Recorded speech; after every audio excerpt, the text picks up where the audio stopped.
va démarrer ce soir. Déjà, je vous remercie de votre présence. Je pense qu'avec la situation à l'heure actuelle qu'on pourrait caractériser sous l'adjectif morose, parce que c'est pas simple aujourd'hui, disons, de proposer une séance, disons, ouverte à un public et où on appelle justement avec toutes les consignes qui nous sont données, et je vais vous les donner, les consignes, parce que c'est port du masque obligatoire. Bon, vous avez vu qu'on a installé des chaises à distance les uns des autres, donc pas de rapprochement, si vous voulez bien, pendant le noir de la... Donc ça déjà, bon, on autorise Léo Koutelek, qui va s'adresser à vous, à enlever son masque pour parler, parce que c'est quand même plus facile. Et puis, après cette séance, pendant le débat, parce qu'il y aura des questions, il y aura un débat, bon, vous pouvez, si vous avez la voix qui porte, vous pouvez laisser votre masque. Si ça vous gêne, vous pouvez l'enlever, mais sous toute réserve que vous parlez dans une direction et pas dans la direction du voisin. Voilà. Ensuite, il y aura, disons, une seconde partie dans le hall. Alors, c'est ce qu'on appelle la partie conviviale, mais aujourd'hui, la convivialité nécessite aussi, disons, des mesures restrictives, et ces mesures-là, on les mettra en application. Ça veut dire que pas de personne debout au comptoir, hein, mais être assis, suffisamment loin les uns des autres, masqués, hélas, et bon, si vous buvez, vous avez le droit d'enlever votre masque. Ça, ils ne sont encore pas arrivés, disons, à nous obliger à boire avec le masque. Bon, voilà. Soyez prudents, c'est simplement, disons, une consigne de bon sens, bien entendu. Voilà, je vais laisser Vincent vous présenter la soirée. C'est lui qui a été, disons, la cheville ouvrière de ce moment-là. Et je vais donc tout de suite lui laisser la parole pour présenter Léo Koutelek et, disons, nous annoncer le sujet. Comment ? Et le GRAC ? Ah ben, évidemment, le GRAC aussi. Non, mais c'est évident, c'est dans le GRAC, c'est-à-dire le GRAC, alors c'est un mot un peu difficile, en effet, comme vous nous l'avez observé, groupe de réflexion et d'action pour le climat. Alors, on verra, comment dire, le rapport entre, disons, le supermarché, l'hypermarché et le climat. Bon, ça va nous être, disons, présenté. Mais Vincent, je te laisse, disons, présenter le GRAC et la soirée. Alors, bonjour à tous, merci d'être venus. Cette soirée, effectivement, a lieu, est organisée par le GRAC, donc notre groupe de réflexion pour une action pour le climat, qui a lieu à la MJC tous les 3e mardis du mois. Tout le monde est bienvenu. Donc notre objectif, c'est d'organiser des événements à la fois avec du contenu et des moments de convivialité pour réfléchir ensemble voilà, à notre action, à nos capacités d'action collective, des solutions, enfin, voilà, sur l'urgence climatique actuelle. Voilà, donc on avait programmé cette intervention ce soir de Léo Koutelek pour avril. Bon, ça n'a pas eu lieu. Donc, elle est reportée aujourd'hui. Donc, le titre, comme vous l'avez vu, c'est « Vers une alternative au supermarché ». Point d'interrogation. Cette soirée, elle prend encore plus de sens aujourd'hui, durant cette crise du coronavirus. Puisqu'on a vu pendant le confinement à quel point il a été délicat de s'approvisionner en dehors d'un supermarché, même dans des territoires ruraux où finalement la production elle est là, tout autour, parce que bon, Montbard est une ville, mais tout autour il se passe des choses. Et voilà, même pendant le confinement, donc ça a été un vrai casse-tête. Ça prend encore plus de sens puisque voilà, on se rend compte à quel point les systèmes, toutes les alternatives, en fait, sont fragiles, quoi. Il y a voilà, le virus, bon, qui n'est pas rien, a tout dégommé, et donc il a fallu vraiment instaurer d'autres façons de faire pour pouvoir perdurer, pour pouvoir consommer local. Voilà. Donc, Léo Koutelek vient ce soir nous présenter ses travaux, ses réflexions. Alors, donc, c'est un enseignant-chercheur en philosophie des sciences qui a une équipe de recherche au sein de l'INSERM et de l'Université Paris-Saclay. Cette équipe s'appelle Recherche en éthique et épistémologie. Voilà. Et Léo Koutelek donc, a cette particularité de militer depuis 15 ans dans le domaine de l'agriculture et de l'alimentation alternative. Ça a été un des fondateurs de la première AMAP de Lyon, 2003. Ensuite, il a participé à la création du mouvement interrégional des AMAP, le MIRAMAP, en 2009, dont il a été porte-parole pendant 4 ans. Depuis 2014, il est à l'initiative avec un collectif du montage d'une dynamique agricole et alimentaire alternative à Malin, donc à une trentaine de kilomètres de Dijon. Et donc cette initiative appelée Alternative agriculturelle. Donc c'est une initiative qui s'articule autour du triptyque relocalisation alimentaire, agriculture citoyenne et éducation populaire. Voilà, et donc à partir de là sont nés un GFA, donc un groupe foncier agricole, une SCI, donc c'est une façon globale de réfléchir et de vivre, et donc il nous l'expliquera précisément. C'est aussi une façon de démontrer que l'agriculture paysanne, c'est un projet d'avenir, voilà, et qu'on peut bifurquer le modèle économique. Voilà, donc je laisse la parole à Léo, que je remercie vivement d'être venu. Et voilà, à toi Léo. Bien, merci. Je ne me rappelle plus combien de temps on a. Faudrait qu'il m'arrête. Combien de temps on a déjà? 45 minutes, je ne me rappelle plus. Toute la nuit, allez, c'est bon, c'est parti.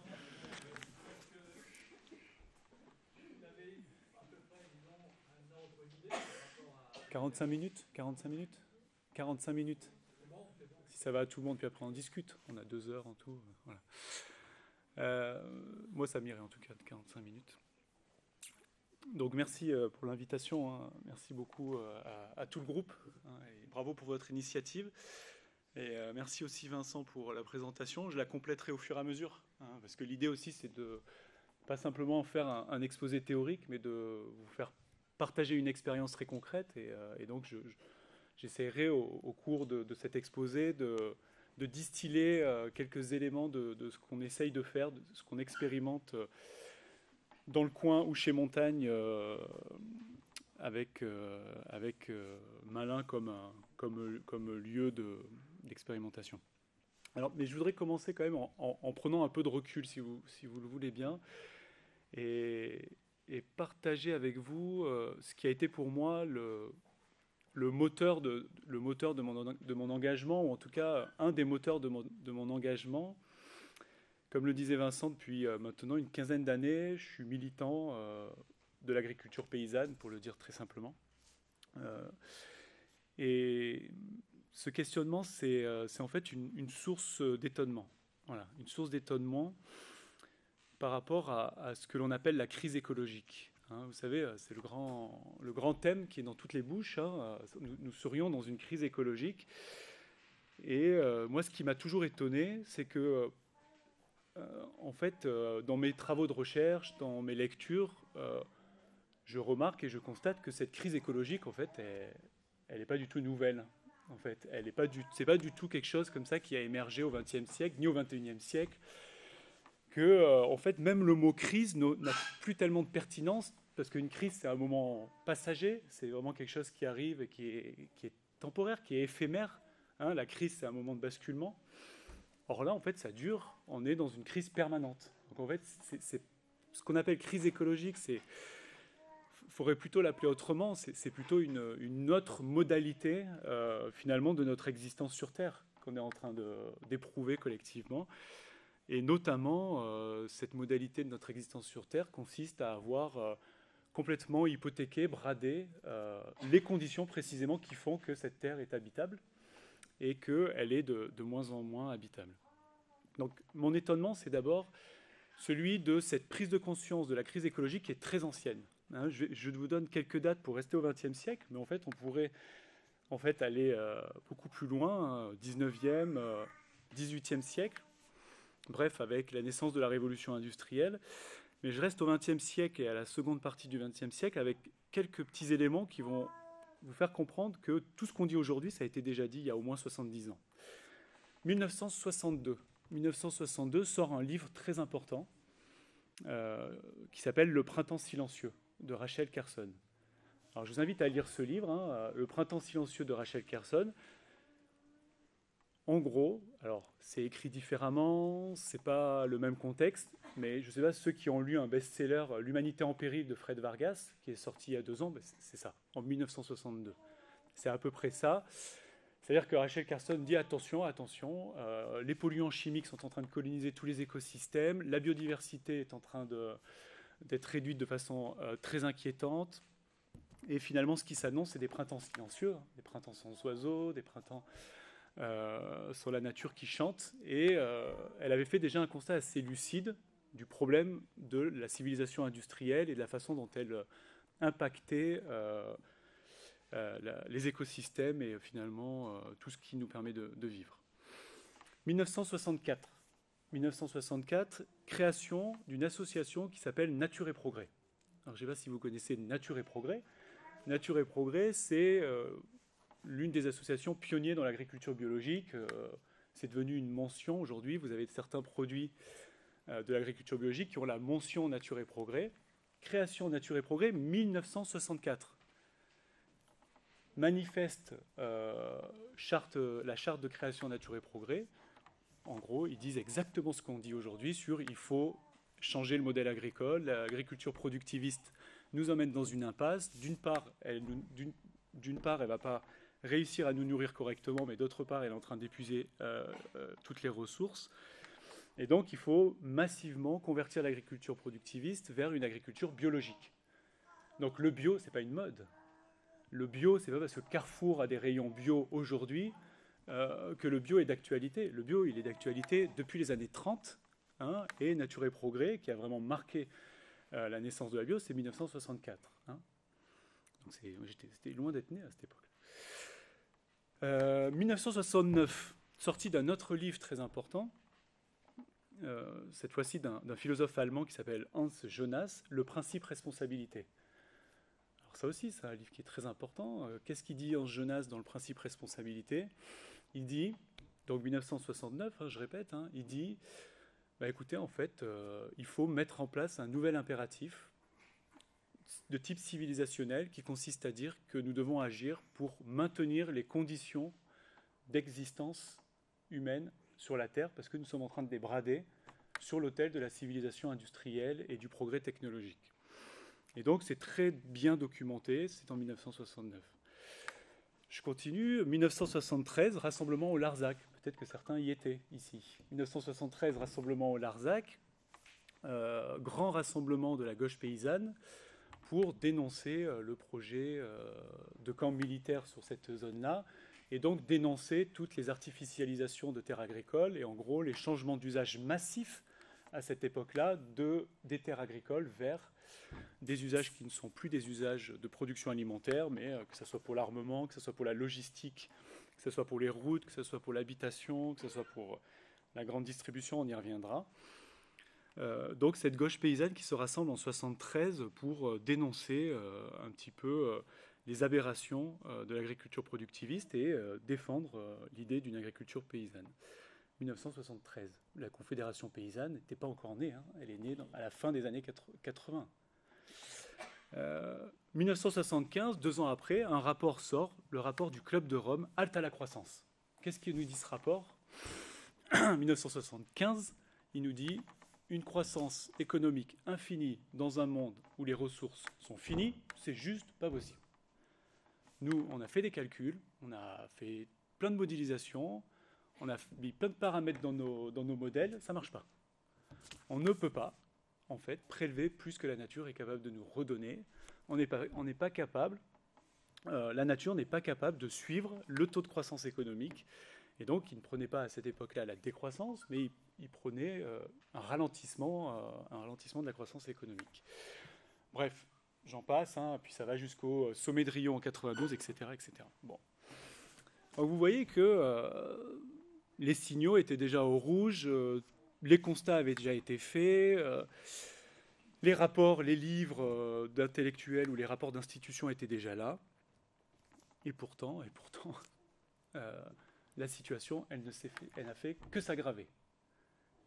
Elle est allée complètement à l'inverse de tous ces constats-là et de tous ces appels, qui sont parfois des appels au secours de cette conscience écologique naissante au XXe siècle. Au point qu'aujourd'hui, les scientifiques l'attestent, et notamment une étude importante qui a été publiée en 2009 sur les limites planétaires, ce qu'on appelle les limites planétaires, donc ce que le Club de Rome avait déjà un petit peu documenté. Donc, pour ces auteurs, il y a plusieurs ressources qui sont aujourd'hui indispensables à la vie sur Terre pour que le vivant puisse se reproduire, et parmi ce vivant, l'homme évidemment, mais en fait le vivant dans son ensemble. Il y a la question de l'eau douce, il y a la question des sols et de leur occupation, il y a la question du cycle de l'azote et du phosphore, il y a la question de l'ozone stratosphérique, et la question des océans, du climat et de la biodiversité. Et donc pour chacun de ces domaines-là, ils ont mis en place des indicateurs pour voir si nous avions atteint les limites ou pas de la consommation en eau douce, les limites de la baisse de la biodiversité, les limites dans le dérèglement des cycles de l'azote et du phosphore, etc. Alors, bon, évidemment, vous connaissez la réponse. Hein, c'est que pour quasiment tous ces éléments-là, les limites ont été atteintes. Hein, et la question d'une limite planétaire quand on l'atteint, c'est toujours une question un petit peu arbitraire. C'est qu'on met des seuils, parce que c'est difficile de prédire. On met des seuils et on se dit qu'au-delà de ce seuil, nous sommes rentrés dans une zone d'irréversibilité. Alors je vous donne juste l'exemple de la biodiversité, puisque l'exemple du climat, vous le connaissez bien, enfin mieux je pense, parce qu'on en parle beaucoup. Voilà.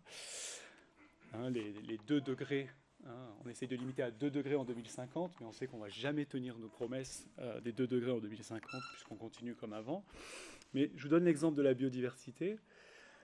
Pour ces auteurs de cette étude de 2009, le seuil critique, qui définissent comme le taux d'extinction normal des espèces, doit être inférieur à 10 espèces par an sur 1 million. Donc en gros, ils disent, voilà, tant qu'on perd 10 espèces par an sur 1 million, on est dans un taux d'extinction normal.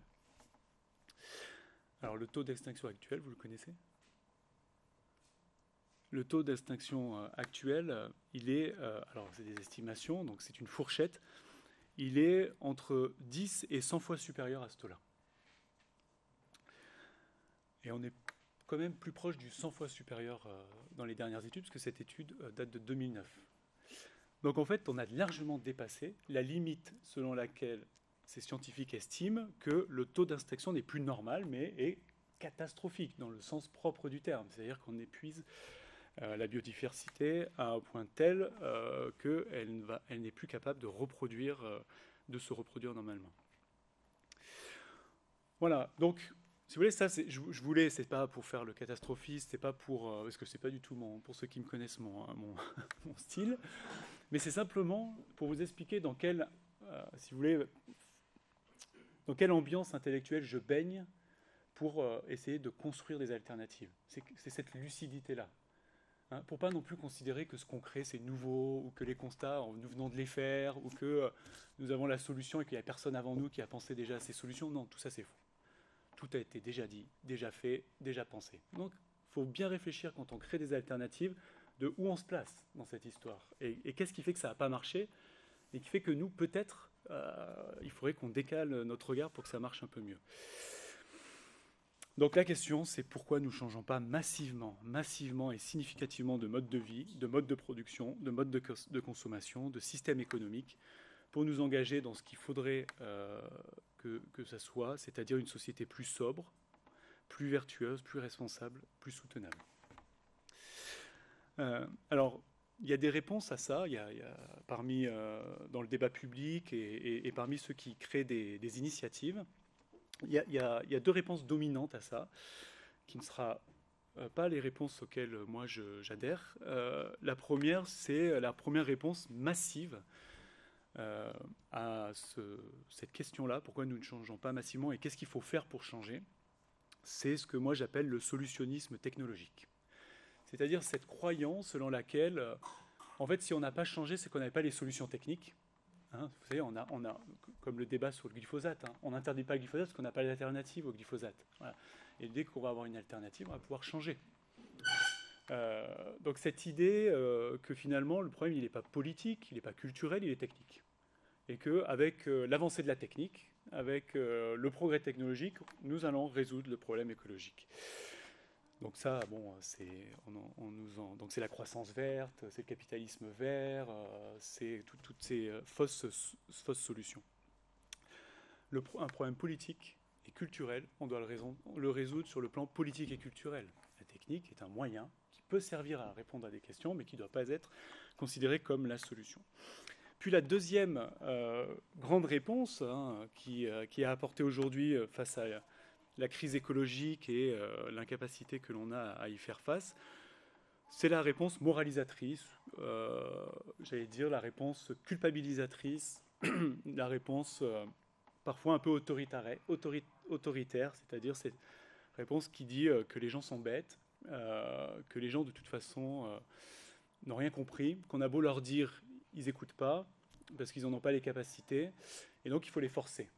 Donc il faut les forcer, les contraindre à changer de comportement parce qu'ils ne changeront pas par eux-mêmes. Donc ça, c'est des théories qui ne sont pas minoritaires. Ce qu'on appelle le fascisme vert ou l'autoritarisme écologique, c'est des choses qui se discutent.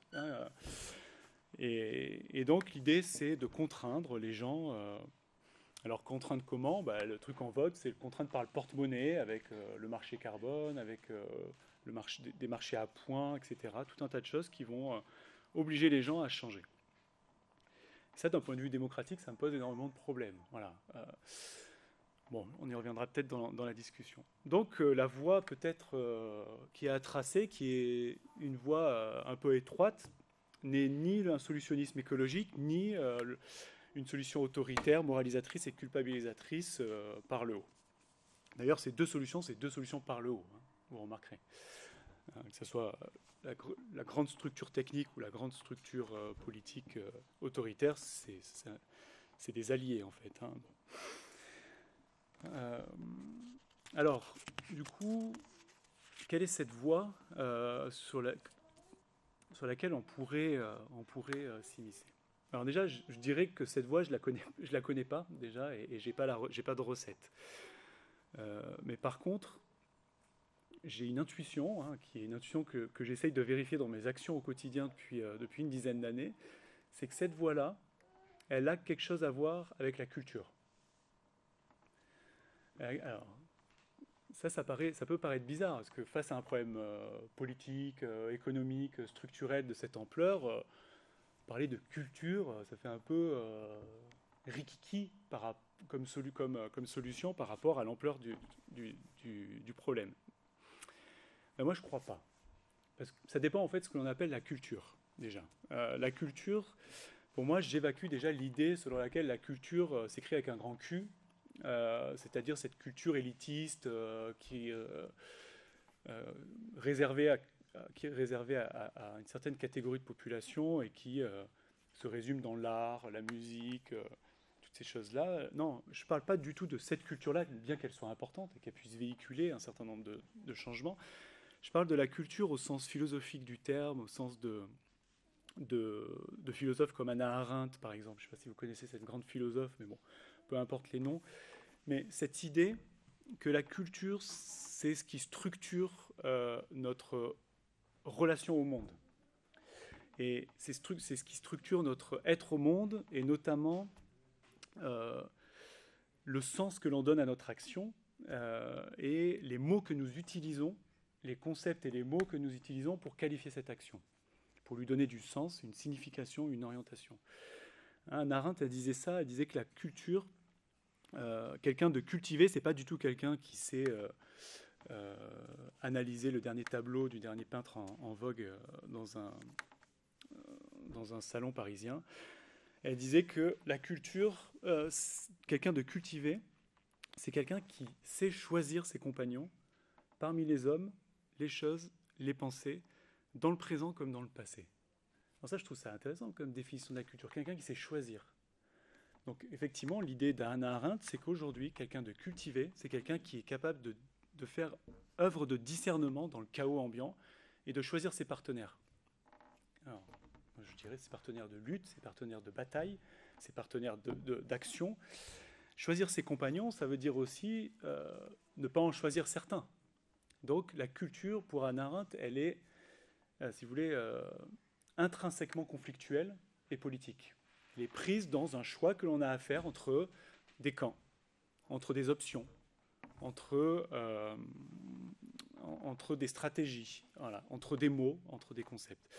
Et donc moi, ça me parle beaucoup. Il me semble qu'il faut qu'on développe cette idée de la culture comme capacité de choisir. Et d'ailleurs, toute l'histoire de l'éducation populaire est basée là-dessus. Bon, on ne reviendra pas là-dessus, mais toute l'histoire de l'éducation populaire est basée sur cette idée qu'il faut armer le citoyen d'une capacité critique, d'une capacité de discernement, d'une capacité à faire des choix dans le chaos de nos sociétés. Et donc, c'est pour ça que, alors je vous dis peut-être aussi pourquoi au départ, nous avons appelé ce que nous faisons à Malin, tout au départ, alternative agriculturelle. C'était vraiment cette idée-là, c'est-à-dire des alternatives qui mettent en jeu une autre culture de l'agriculture et de l'alimentation. C'est ce qu'on appelle agriculturel. Bon, alors voilà, du coup, ça veut dire qu'il faut que l'on s'engage assez sérieusement sur la question des mots, sur la question des représentations, sur la question des pratiques, sur la question des imaginaires. Et dans le domaine de l'agriculture et de l'alimentation, prendre conscience qu'il y a véritablement un programme d'ordre culturel.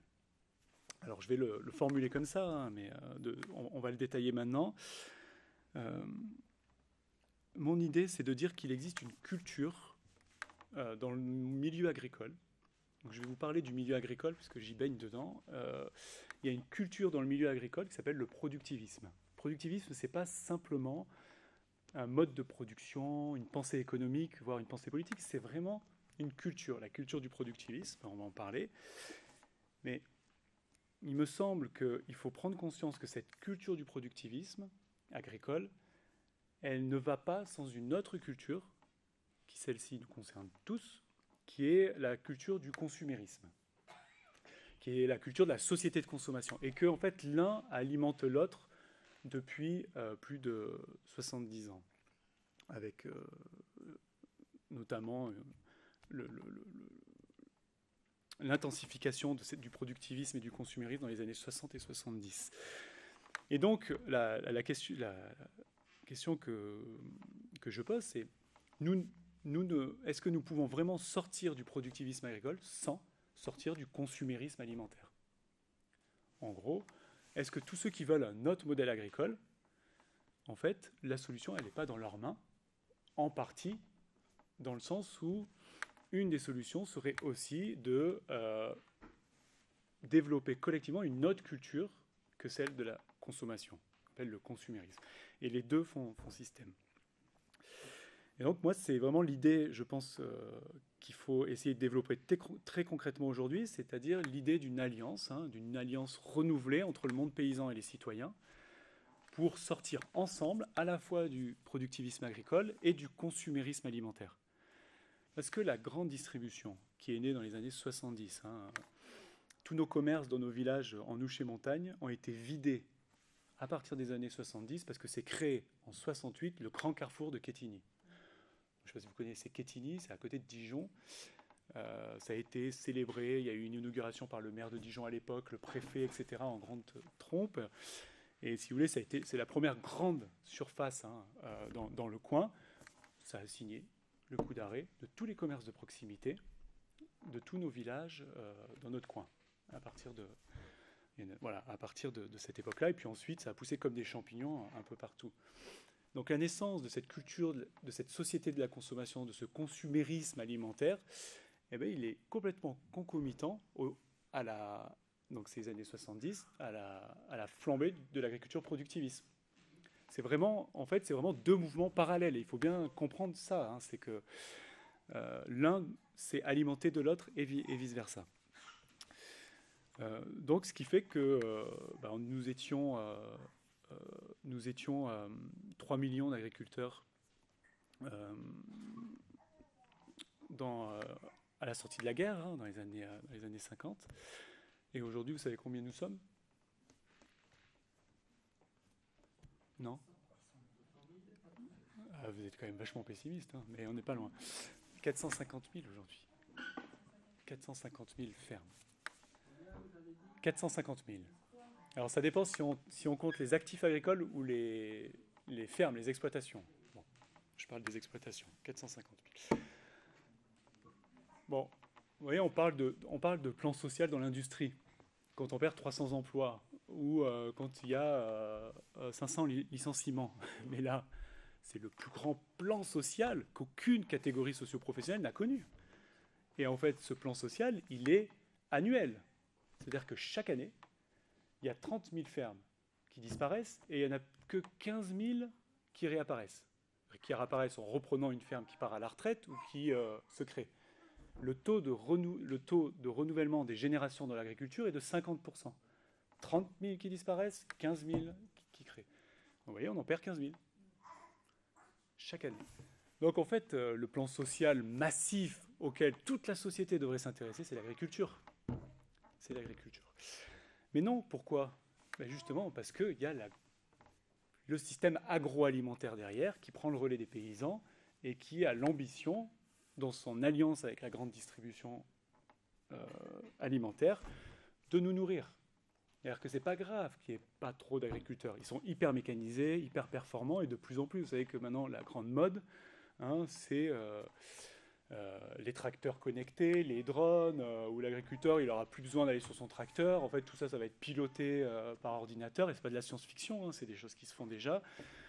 Et donc, en fait, le modèle de la Commission européenne et du ministère de l'Agriculture en France depuis 40 ans, c'est plus le modèle du paysan, c'est le modèle de l'agro-manager, qui gère aujourd'hui en Côte d'Or, pour si vous voulez des chiffres, qui gère en moyenne 150 hectares. En Côte d'Or, un agriculteur en moyenne, ce qu'on appelle un UTH, une unité de travail humain, c'est 150 hectares. Voilà, donc effectivement, c'est la course à l'agrandissement, avec des fermes de 300, 400, 500 hectares, mais c'est pas grave, parce que la technique va permettre de cultiver avec peu de personnes. Et puis, dans une alliance objective avec le système agroalimentaire, l'industrie va s'occuper du reste, va s'occuper de transformer tout ça, d'acheminer tout ça et de nous nourrir. Donc, voilà, il y a vraiment cette alliance, vous voyez, entre productivisme et consumérisme qui fait système depuis les années 60-70 et qui me pousse à dire que l'on ne peut pas combattre l'un sans combattre l'autre. Voilà. Alors, ça va dans les deux sens, parce que là, moi, je vous parle du point de vue des paysans, parce que je pars de ce milieu-là, et je suis immergé dans ce milieu-là, mais où je dis, par exemple, à des collègues paysans ou à syndicats agricoles, je leur dis, en fait, votre bataille contre le productivisme agricole n'est rien si, en plus, il n'y a pas la bataille contre le consumérisme alimentaire. Alors, voilà. Mais par contre, c'est vrai dans l'autre sens, c'est que tous ceux qui se battent pour changer leur mode alimentaire, pour dire je vais consommer un peu plus local, un peu plus bio, un peu moins carné, ça veut dire un peu moins carbone, etc., etc. En fait, je dis aussi à tous ces personnages, c'est bien, mais ça ne sert à rien si derrière votre action n'a pas un impact direct sur la production agricole, c'est-à-dire sur la réinstallation massive de paysans dans nos campagnes.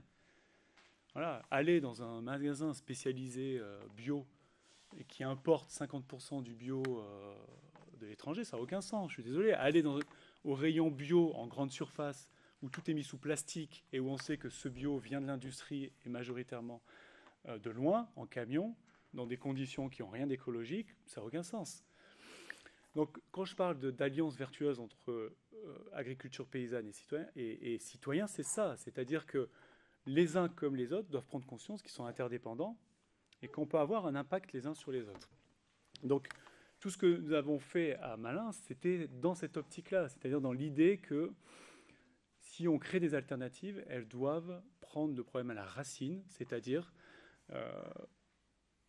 en gros, repeupler nos campagnes massivement de gens qui produisent de la nourriture de qualité, qui vivent de leur métier dignement et qui sont dans une coopération économique, politique, culturelle avec les habitants de ce territoire.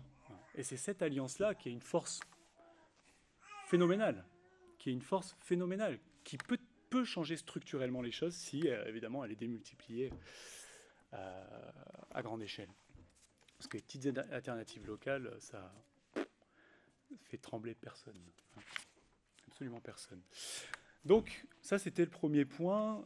Pas de sortie du productivisme agricole sans sortir du consumérisme alimentaire. Et donc, pas d'alternative alimentaire sans alternative agricole. Et pas d'alternative agricole sans alternative alimentaire. Alors, nous, ça s'est caractérisé comment à Malin ? La création d'un GFA et la création de la tourniquette, de l'épicerie, en gros. Une alternative agricole, une alternative alimentaire, qui sont dans un rapport de coopération objectif. L'épicerie, c'est une épicerie coopérative, on pourra en parler. Moi ou d'autres dans la salle qui la connaissent bien.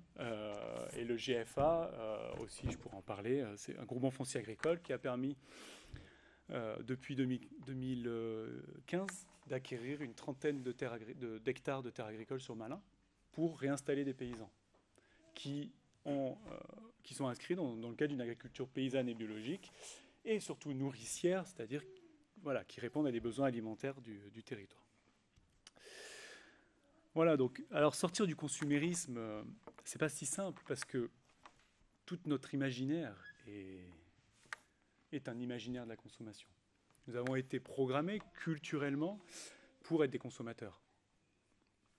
Alors peut-être moins en milieu rural, où les sphères d'autonomie ont été conservées par le fait que les conditions le permettent, le jardin, les vergers, etc. Encore que, quand je viens à Montbard, je vois toutes ces grandes distributions, toutes ces grandes surfaces, et qu'autour, je vois tous ces champs où il n'y a que des vaches, et où je vois plus de culture, et que ces vaches, je vois bien que c'est des vaches allaitantes et pas des vaches laitières, et que je vois qu'il n'y a aucun atelier de transformation, etc. Je me dis qu'il y a quand même aussi un problème au milieu rural, et qu'il y a peut-être à faire aussi dans cette prise de conscience, enfin il y a à faire, c'est sûr, dans cette prise de conscience, dans votre territoire aussi. Donc, c'est pas si simple parce que nous sommes baignés, je disais, dans une culture de la consommation. Donc, le premier mouvement, c'est une décolonisation de nos imaginaires, c'est-à-dire considérer que non, c'est pas vrai, on vote pas avec notre portefeuille, notre revendication principale, c'est pas notre pouvoir d'achat, parce que tous ces termes-là nous réduisent à un statut de consommateur. Non, ce que l'on doit revendiquer, c'est pas un pouvoir d'achat, c'est une puissance d'agir en tant que citoyen. Le pouvoir d'achat, ça veut dire que vous êtes des citoyens, allez, vous allez pouvoir acheter encore plus, c'est ça que vous allez gagner. Non, pas du tout ça l'enjeu. Donc décoloniser notre imaginaire, c'est aussi décoloniser notre imaginaire du prix. Du prix, ça c'est important, le prix. La grande distribution qui aujourd'hui représente 70% du marché de l'alimentation, c'est-à-dire qu'il y a 70% de tout ce qui est consommé d'un point de vue alimentaire qui sort de ces usines de distribution qu'on appelle la grande et moyenne distribution. C'est énorme, 70%. Et contrairement à ce qu'on dit, ça gagne du terrain. Parce qu'on dit les grandes surfaces, elles sont en train... non, on perd de la surface, de grandes surfaces, et on gagne toutes les petites supérettes qui sont des filiales de Carrefour, de Auchan, de tout ça, qui en fait sont exactement le même système et qui jouent juste sur la proximité. Mais en fait, c'est les mêmes produits, c'est le même système d'iniquité économique envers les producteurs, et donc en fait ça augmente. C'est faux de dire que ça baisse, ça augmente. Et le commerce en ligne, j'en parle pas, ils se sont tous mis au commerce en ligne, et donc non. En termes de chiffre d'affaires, ça monte. En termes de surface consacrée aux grandes surfaces, ça baisse un peu. Le prix, donc. Donc 70% de notre imaginaire du prix, finalement, est déterminé par la grande distribution. Hein? Du coup, on ne sait plus ce que vaut l'alimentation, puisque ce système-là, vous savez qu'il est complètement artificiel. Le prix fixé par la grande distribution est complètement artificiel. Il est artificiel à plein de niveaux. Il est artificiel à plein de niveaux. Je vais simplement en citer deux. Le premier niveau, c'est au niveau du prix qu'ils achètent aux producteurs. Hein. Vous savez qu'aujourd'hui, il y a 90%, enfin vous ne savez peut-être pas, je suis désolé de commencer mes phrases comme ça, il y a 90% des agriculteurs dont la ressource principale de leur revenu vient des subventions. Quand on dit principale, c'est-à-dire à plus de 50%. Donc en fait, dans ce cadre-là, le prix est quelque chose de complètement faussé. Parce qu'entre quelqu'un qui a 300 hectares et qui, sur ces 300 hectares, touche des primes PAC, les primes de la politique agricole commune, je ne sais pas, disons 180 € l'hectare, chaque année, comme une rente, sans aucune contrepartie, sinon de faire quelque chose de ces terres, mais j'allais dire sans aucune contrepartie alimentaire, c'est-à-dire de nourrir des gens. Voilà. Bon, vous avez compris que son modèle économique, il n'est pas lié à ce qu'il vend. Il s'en fout de ce qu'il vend. Il s'en fout. Bah, regardez le prix du lait. Alors moi, ils sont en train de se casser la gueule. Hein. Tout le monde est en train de se casser la gueule dans le lait. Mais comment vous voulez vivre en vendant votre litre de lait à 25 centimes? C'est pas possible. C'est juste pas possible. Donc nous, en Nouchet Montagne, dans les dernières statistiques de l'Agreste, qui est l'organisme un peu comme l'INSEE dans le monde agricole, le dernier recensement date de 2010. Nous avions en Nouchet Montagne, sur tout ce secteur, donc 32 communes, 11 000 habitants, nous avions plus que 5 éleveurs qui faisaient du lait. Et aujourd'hui, je peux vous dire qu'il n'en reste plus que 2. Et je peux vous annoncer qu'il y en a un qui arrête dès l'année prochaine et qu'il y en aura 0 d'ici 2 ans. Voilà. Donc on est dans un système où le pas cher, où le prix de la grande distribution est en train de complètement tuer l'agriculture globalement et d'avoir pour phénomène de favoriser la concentration, les fermes-usines, etc. Avec un autre système pervers, hein, c'est qu'effectivement on va avoir de plus en plus de grosses fermes qui vont faire énormément de lait, comme la ferme de 1000 vaches, ce qui a été médiatisé, mais attention, la ferme de 1000 vaches, il faut bien comprendre le modèle économique de cette saloperie. La ferme de 1000 vaches, elle ne va pas vendre son lait plus cher. Parce que la grande distribution, elle ne veut pas acheter le lait plus cher. C'est juste qu'elle fait des économies d'échelle par le nombre, et que surtout, ses revenus principaux viennent de la merde. De la merde. Parce qu'en fait, la merde, quand on la met dans un méthaniseur, et qu'on vend l'électricité, ça rapporte plus que quand on vend le lait. Donc on est dans une situation où le lait est un sous-produit de la merde. Et c'est ça dans tous les secteurs. Aujourd'hui, dans le département de la Côte d'Or, sur les 5 dernières années, il y a eu 50 poulaillers industriels qui ont été construits. Dans un certain nombre, en alliance avec un méthaniseur. Le dernier que j'ai suivi, sur le nord du département, c'était vraiment l'installation typique de ce qu'on voit aujourd'hui. Bam, un hangar énorme, des bandes tous les 45 jours de 39 000 poulets. Tous les 45 jours, vous avez 39 000 poulets qui arrivent.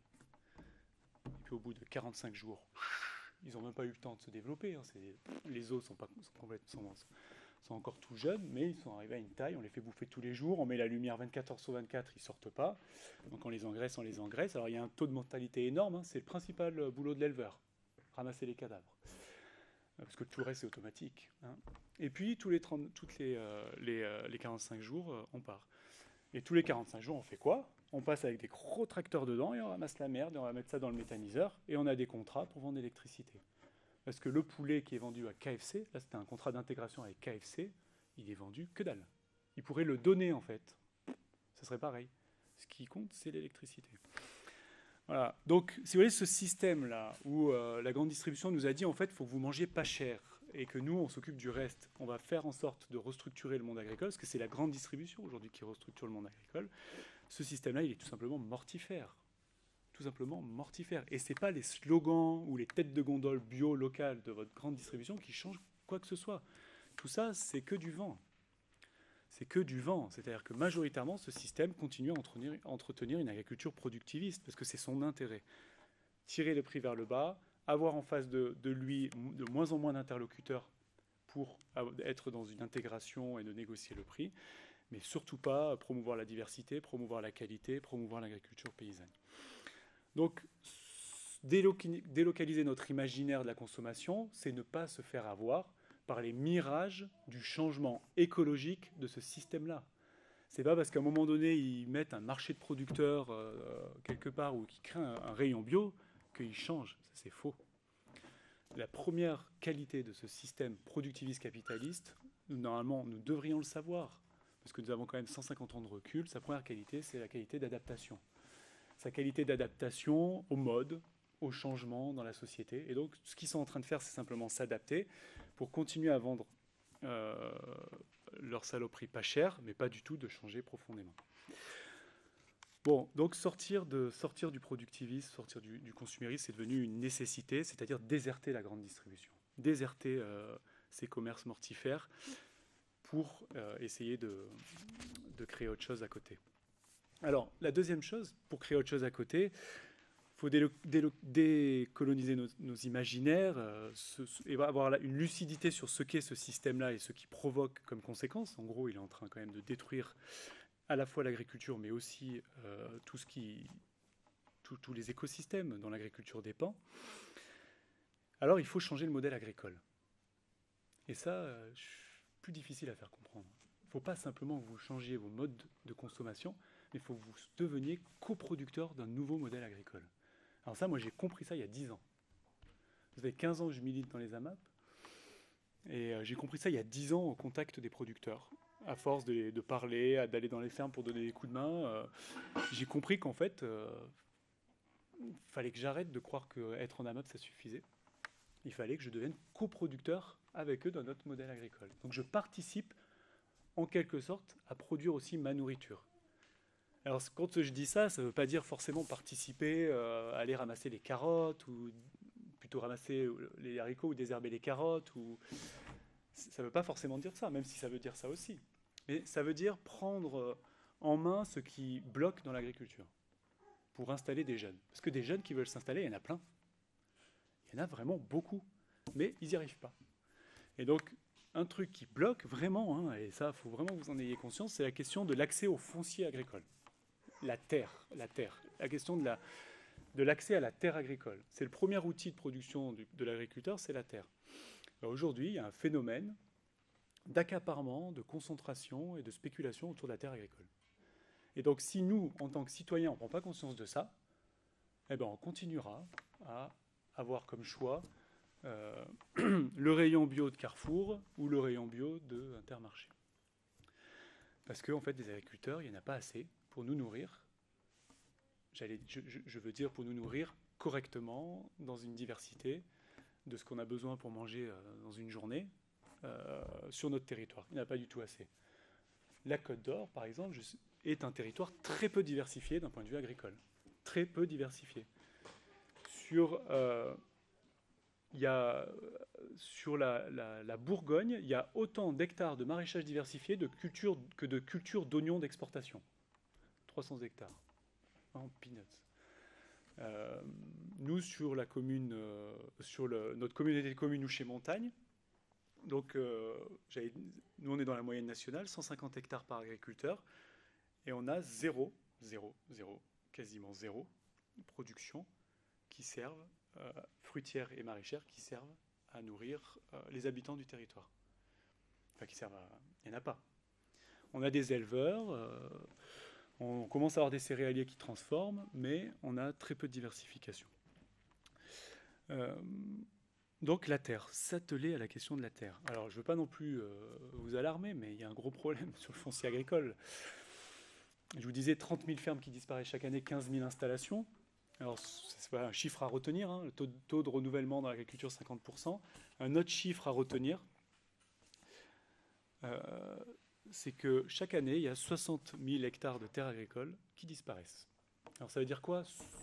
qu'une terre agricole disparaît. Ça veut dire qu'elle change d'usage. C'est-à-dire qu'elle n'a plus un usage de production agricole, même si cet usage de production agricole n'est pas forcément alimentaire. Mais bon, je suis d'accord. Mais qui disparaît, c'est-à-dire qui est artificialisé. Alors les causes de l'artificialisation, vous les connaissez, mais il y en a qu'on oublie de mentionner et qui sont parmi les causes les plus importantes. Et devinez quelles sont les causes les plus importantes. Parmi les plus importantes de l'artificialisation des terres, et notamment en milieu rural, le système agroalimentaire, les plateformes logistiques. Les plateformes logistiques et les routes créées pour accueillir les plateformes logistiques sont des consommateurs de foncier agricole énormes. Donc encore une fois, le lien entre le système agroalimentaire, le système industriel et l'agriculture est direct.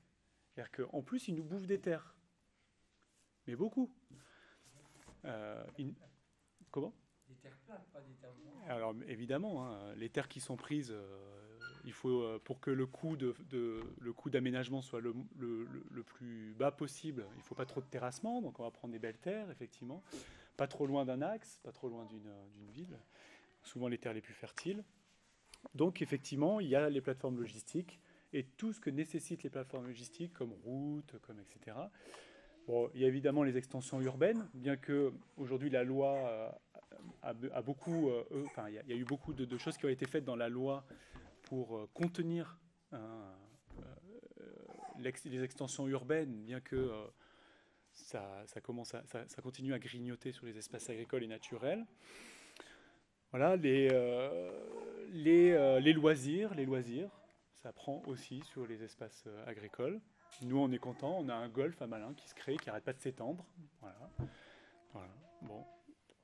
Donc il y a tout un tas de... Enfin non, on n'est pas content du tout, mais il y a tout un tas de paramètres qui font que chaque année, il y a 60 000 hectares de terres agricoles qui sont artificialisées. 6 fois la surface de Paris chaque année.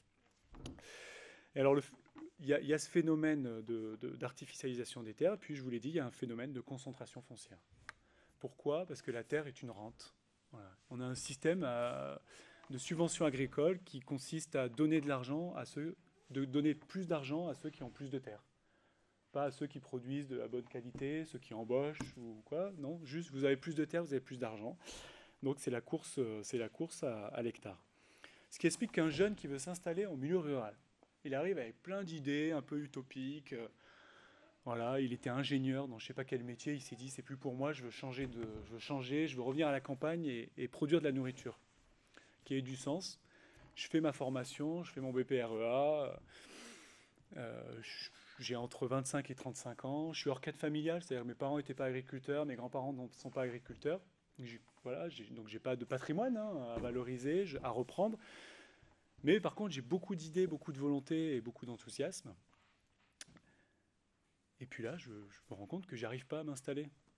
Je trouve pas de terre. Mais pourtant il y a plein de fermes qui se libèrent. Mais alors, en fait, les fermes qui se libèrent, du coup, il y en a qui font 150 hectares. Moi, je peux pas. Enfin, moi, je veux m'installer en maraîchage sur 3-4 hectares. Ou moi, je veux bien m'installer en bovin, parce que en bovin allaitant. Mais par contre, moi, je veux faire de la transformation fromagère et de la transformation, et vendre du lait en direct. Donc, moi, je veux 7 vaches. Parce que je sais qu'avec 7 vaches, dans un système d'agriculture paysanne où vous transformez tout, je vais vivre de mon métier. Mais ça, en fait, ce qu'on me demande, c'est de reprendre des cheptels de 100 têtes sur 150, 300 hectares. Je peux pas. Et puis en plus, ceux qui me vendent, je ne sais pas ce qu'il leur a pris, mais ils veulent me vendre que les terres et les bâtiments agricoles, et la maison, ils ne veulent pas me la vendre. Alors, soit parce qu'ils veulent rester dedans, soit parce qu'ils ont compris qu'il y avait un marché des maisons de campagne, surtout quand on n'est pas très loin des villes. Et que même la SAFER, l'organisme qui est censé réguler le foncier agricole, il a un site qui s'appelle Propriété Rurale, propriétérurale.fr, vous pouvez aller voir, et ils vendent les anciennes fermes en maison de campagne, pour faire monter comme ça les prix. Donc moi, qui n'ai pas de famille dans le milieu agricole, qui ne connaît pas grand-chose à la mafia du monde agricole, je ne suis pas syndiqué dans le syndicat majoritaire, je n'ai pas de patrimoine, je n'ai pas beaucoup d'argent, un peu d'économie, je fais un peu d'économie, mais moi, j'y arrive pas. Ah, j'y arrive pas. J'arrive pas à trouver. Par contre, je vois que ça se libère. Et les voisins, oui, par contre, je vois qu'ils se gavent, quoi. Ils en prennent. Voilà. Donc il faut prendre conscience de cette situation où, en fait, tous les signaux nous disent qu'il faut réinstaller massivement sur les territoires des agriculteurs, mais qu'en fait, il y a tout un tas de contraintes qui fait qu'ils ne peuvent pas s'installer. Voilà. Donc là, il y a des solutions, évidemment. Hein. Il y a des solutions. Il faut reprendre en main la gestion du foncier sur votre territoire. C'est possible. C'est complètement possible. Et je vais vous parler de ça un petit peu maintenant pour vous donner des pistes concrètes. Et notamment en partageant l'expérience du GFA citoyen Champ Libre. Parce que si je parle trop longtemps du contexte politique et tout, ça va prendre toute la soirée. Mais voilà, j'insiste sur le GFA. Il y aurait plein de choses sur lesquelles on pourrait insister, l'épicerie, l'association Rhizome, les différents projets, etc. qu'il y a autour. Mais en fait, je voudrais insister sur le GFA parce qu'il me semble que la question nodale aujourd'hui, désolé Vincent, la question importante aujourd'hui du problème agricole, c'est la terre. Donc, ce que nous avons fait, nous, c'est de dire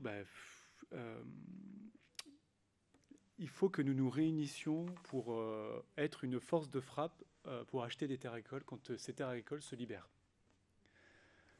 Parce qu'une personne seule qui s'installe, d'une part, elle peut ne pas pouvoir acheter, comme je l'ai dit, parce que c'est trop cher, c'est trop. Et dans son plan d'investissement, ça représente une somme importante voilà, qu'elle ne pourra pas assumer pour les raisons que je vous ai dit, hors cadre familial, pas d'argent de côté, pas de patrimoine. Parce qu'une personne seule qui ne connaît pas le monde agricole, elle se retrouve, comme j'ai dit, devant la mafia et elle peut être intimidée, elle ne sera certainement pas cooptée par la profession. Et donc, tous les bâtons vont être mis dans les roues de son installation. Et donc, il nous faut une entité qui ait une force politique, une force de frappe plus importante. Et donc, c'est la raison pour laquelle nous avons créé le GFA, Citoyen Champ Libre. Alors, le GFA, Groupement Foncier Agricole, c'est quelque chose qui existe depuis les lois Pisani, dans les années 60, fin des années 60, 67 exactement. C'est des outils qui ont permis, surtout au départ, les GFA, c'était surtout des GFA familiaux, entre cousins, dans les familles, pour essayer de rassembler le patrimoine familial et le protéger. Et puis, en fait, ces GFA ont servi des luttes paysannes dans les années 70-80, notamment une lutte exemplaire en Bretagne contre l'installation d'une centrale nucléaire. Et la lutte, elle s'est faite autour de la création d'un GFA pour installer des paysans. C'est les premiers GFA que moi j'appelle de résistance, c'est comme le nôtre, c'est-à-dire des GFA qui résistent contre le rouleau compresseur productiviste et pour porter un projet de société différent. Et puis, en fait, donc c'est le point de départ avec la SCI des Terres du Larzac, qui est à la même époque, qui est aussi un GFA, mais sous forme de SCI. En fait, un GFA, c'est une SCI, mais je ne rentre pas dans les détails. En fait, c'est le début de la création en France de ces GFA qu'on appelle citoyens, c'est-à-dire qui vont faire appel pas simplement à des agriculteurs, mais à la société pour reprendre en main la gestion du foncier agricole. Et donc, il y en a beaucoup aujourd'hui en Bretagne, par exemple. C'est vraiment une culture. Il y a une culture du GFA en Bretagne. Et donc, c'est ce que nous avons créé à Malin. Donc, en gros, on a réuni des gens, une centaine de personnes. Au début, une centaine. Aujourd'hui, on est quasiment 200. C'est de l'épargne solidaire. Ça veut dire que le capital social du GFA est formé par l'achat de parts sociales par les personnes. Donc, nous, les parts sociales dans le GFA, ils sont à 100 €. Donc on a pu constituer comme ça un capital social, d'abord de 36 000 €, puis de 50 000, et aujourd'hui il est en train de passer à 100 000 €, le capital social du GFA. Et avec cet argent-là, qui est l'argent de 200 personnes, on achète des terres. Tout ce qu'on peut acheter, enfin pas tout, n'importe quoi non plus, mais tout ce qui est libre, qu'on peut considérer comme libre et qui va servir l'installation agricole. Donc ces terres, du coup, comment on fait pour savoir si elles sont libres ? On fait un gros travail de veille foncière sur le territoire, un gros travail d'enquête. Alors que la dimension éducation populaire ici, elle est très importante. Comprendre comment marche le système agricole, quel est le rôle de la SAFER, qu'est-ce qui fait qu'à un moment donné, on a des informations et des fois on ne les a pas. Enfin bref, on a été obligé de s'acculturer à cette question du foncier progressivement, collectivement, pour essayer d'être efficace dans nos interventions. Et progressivement, comme ça, on a réussi à acquérir. Pendant 5 ans, ça a stagné quasiment. Pendant 4 ans, on est arrivé à 9 hectares péniblement, et puis ça s'est débloqué. Là. Ça s'est débloqué, on va dire, ces 2 dernières années, et cette année beaucoup, notamment grâce à un travail que l'on a fait avec un agriculteur du village qui part à la retraite, et dont ces terres étaient complètement destinées à l'agrandissement, pour l'autre agriculteur du village qui en a déjà 150, et qui allait reprendre ces 100 hectares qui allaient se libérer pour en avoir 250, ce qui est à peu près normal pour une ferme dans les coins. Donc on a fait un travail avec l'agriculteur cédant, ce qu'on appelle les cédants, qui partent à la retraite, pour lui dire, nous on est pas mal d'agriculteurs là à avoir des besoins, on voudrait installer aussi pas mal de gens, est-ce qu'on ne peut pas essayer de discuter pour partager le gâteau du foncier. Donc ça a été un travail assez long, mais qui a abouti effectivement à ce qu'on arrive à obtenir un petit peu plus que 50% de ces terres, à peu près 50 hectares de ces terres, et puis il y a eu 50 hectares qui sont partis à l'agrandissement, on n'a pas pu sauver entre guillemets, et sur ces 50 hectares, le GFA aujourd'hui est en train d'en acquérir un peu plus de 30 en propriété. Donc le GFA, une fois qu'il a acheté des terres, alors je vous passe toutes les étapes qu'il y a quand on est face à des propriétaires, parce que là le cédant il n'était pas propriétaire de ces terres, comme beaucoup d'agriculteurs, il était locataire, donc il a fallu qu'on aille voir individuellement une vingtaine de propriétaires, avec notre petite bâton de pèlerin. J'y étais encore ce matin, il y a un propriétaire qui est venu à l'improviste à la maison pour qu'on discute encore d'un problème sur une parcelle. Mais c'est avec 20 qu'on a fait ça, et pour essayer de les convaincre de vendre au GFA. Alors il faut expliquer, les propriétaires, il y en a, ils sont à Pétaouchnok, il y en a, ils sont tout proches dans le village et ils sont très réticents à ce qu'on fait, il faut essayer de les convaincre. Il y en a qui voient notre entreprise comme le retour des kolkhozes ou je ne sais quoi. Voilà, bon. Donc il faut expliquer calmement, sereinement, sans donner de leçons, et convaincre. Et sur la vingtaine de propriétaires, tous ont accepté de vendre au GFA -1, qu'on n'a pas réussi à convaincre. Mais j'ai bon espoir. On va y arriver. Ça viendra avec le temps. Donc on achète. Le GFA, une fois qu'il a acheté, c'est protégé, c'est fini. C'est terminé. Cette terre-là ne sera plus jamais en chimie. Plus jamais 1 milligramme de pesticides ou d'insecticides ne sera mis sur ces terres-là. Tant que le GFA existera. 99 ans, reconduction tacite. Possible. On sera mort. J'espère qu'il y aura d'autres qui prendront le relais derrière. Donc plus un pesticide, puisque dans le GFA, on installe des agriculteurs qui sont en démarche d'agriculture biologique, certifiés principalement ou en conversion. Voilà. Cette terre-là, elle ne sera plus jamais vendue. Donc on la sort du marché. Elle ne sera plus jamais vendue. Donc en fait, son usage agricole et nourricier est garanti. C'est dans c'est pas moi qui décide, c'est écrit dans nos statuts. On ne peut pas faire autrement. On a écrit ça. On ne peut pas vendre. Donc cette terre-là, elle aura un usage agricole, nourricier, quel que soit l'agriculteur qui est dessus. Parce que l'enjeu, c'est la transmission. C'est-à-dire que ces jeunes qui se sont installés sur les terres du GFA, ils vont partir à un moment donné. Ils vont partir. D'ailleurs, aujourd'hui, les carrières agricoles, c'est plus des carrières de 70 ans, 60 ans. Déjà, les jeunes qui se sont installés sur les terres du GFA, ils avaient déjà une carrière professionnelle avant pour la plupart, et puis ils en auront peut-être encore une après. Il y a cette idée que l'agriculture, c'est pas pour la vie non plus, dans la nouvelle mentalité. Donc il faut que en fait, le GFA, lui, garantisse la transmission et que derrière, il y ait des nouvelles personnes qui s'installent. Et donc ça, c'est garanti par le GFA, c'est-à-dire que cette terre-là, l'agriculteur, comme il n'en est pas propriétaire, quand il arrête, son bail se termine, nous, on trouve un nouveau porteur de projet. Et on transmet, et c'est une nouvelle installation. On loue tout simplement en respectant les barèmes préfectoraux des baux ruraux. On est complètement dans les clous, donc ça veut dire qu'on ne loue pas cher. C'est à peu près 80-85 euros l'hectare par an à des agriculteurs. Donc voilà, ça leur a permis d'accéder à la terre, ça leur a enlevé la lourdeur de l'investissement du foncier, puis ça leur garantit la pérennité sur le long terme. Voilà. Les personnes qui ont investi dans le GFA, qu'est-ce qu'ils ont en contrepartie? Ils n'ont pas de contrepartie financière, c'est-à-dire que ces parts qu'ils ont prises, elles ne sont pas rémunérées. Donc c'est de l'épargne solidaire. Mais en fait, c'est des personnes qui ont pris conscience qu'il fallait aider les installations agricoles et qui, en retour, en fait, tout simplement, ont un projet politique qui est en train de naître. C'est-à-dire ce projet politique qui consiste à redynamiser les campagnes, à reproduire de la nourriture et qui peut notamment servir à se nourrir en tant qu'associé du GFA, parce qu'on espère qu'au bout d'un moment, on aura quasiment toutes les productions. C'est l'idée, hein, d'avoir... Voilà. Aujourd'hui, il n'y a évidemment pas toutes les productions. On a des œufs, on a de la bière, c'est une production alimentaire. On a du pain et bientôt des légumes, des poules, mais on ne les mange pas, on mange les œufs. Bientôt des légumes, bientôt du fromage de brebis et du lait, voilà. Et peut-être des fruits aussi, un projet, des gens qui sont rapprochés du GFA avec un projet d'arbo.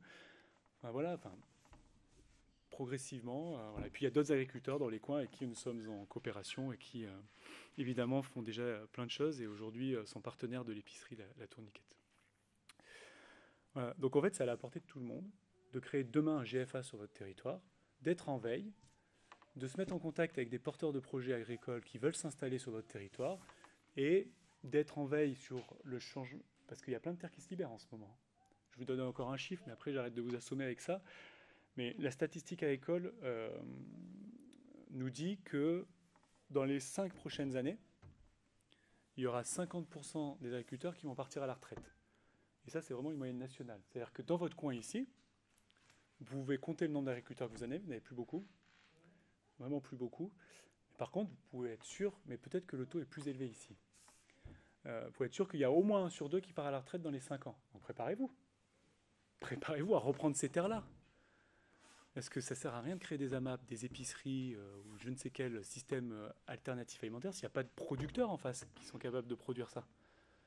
Il faut prendre le problème à la racine. Voilà. Et donc ça, c'est complètement possible de le faire. Voilà.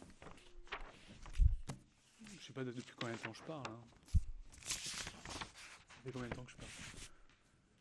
Non, mais je vais m'arrêter là parce que j'ai l'impression d'en avoir dit beaucoup déjà. On va discuter.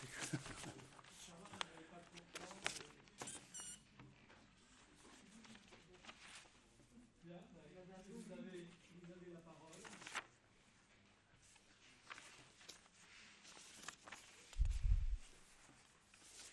Il y a plein de choses que j'ai pas dit, hein, mais c'était pour vous épargner. Alors, posez des questions. La différence avec Terre de Liens?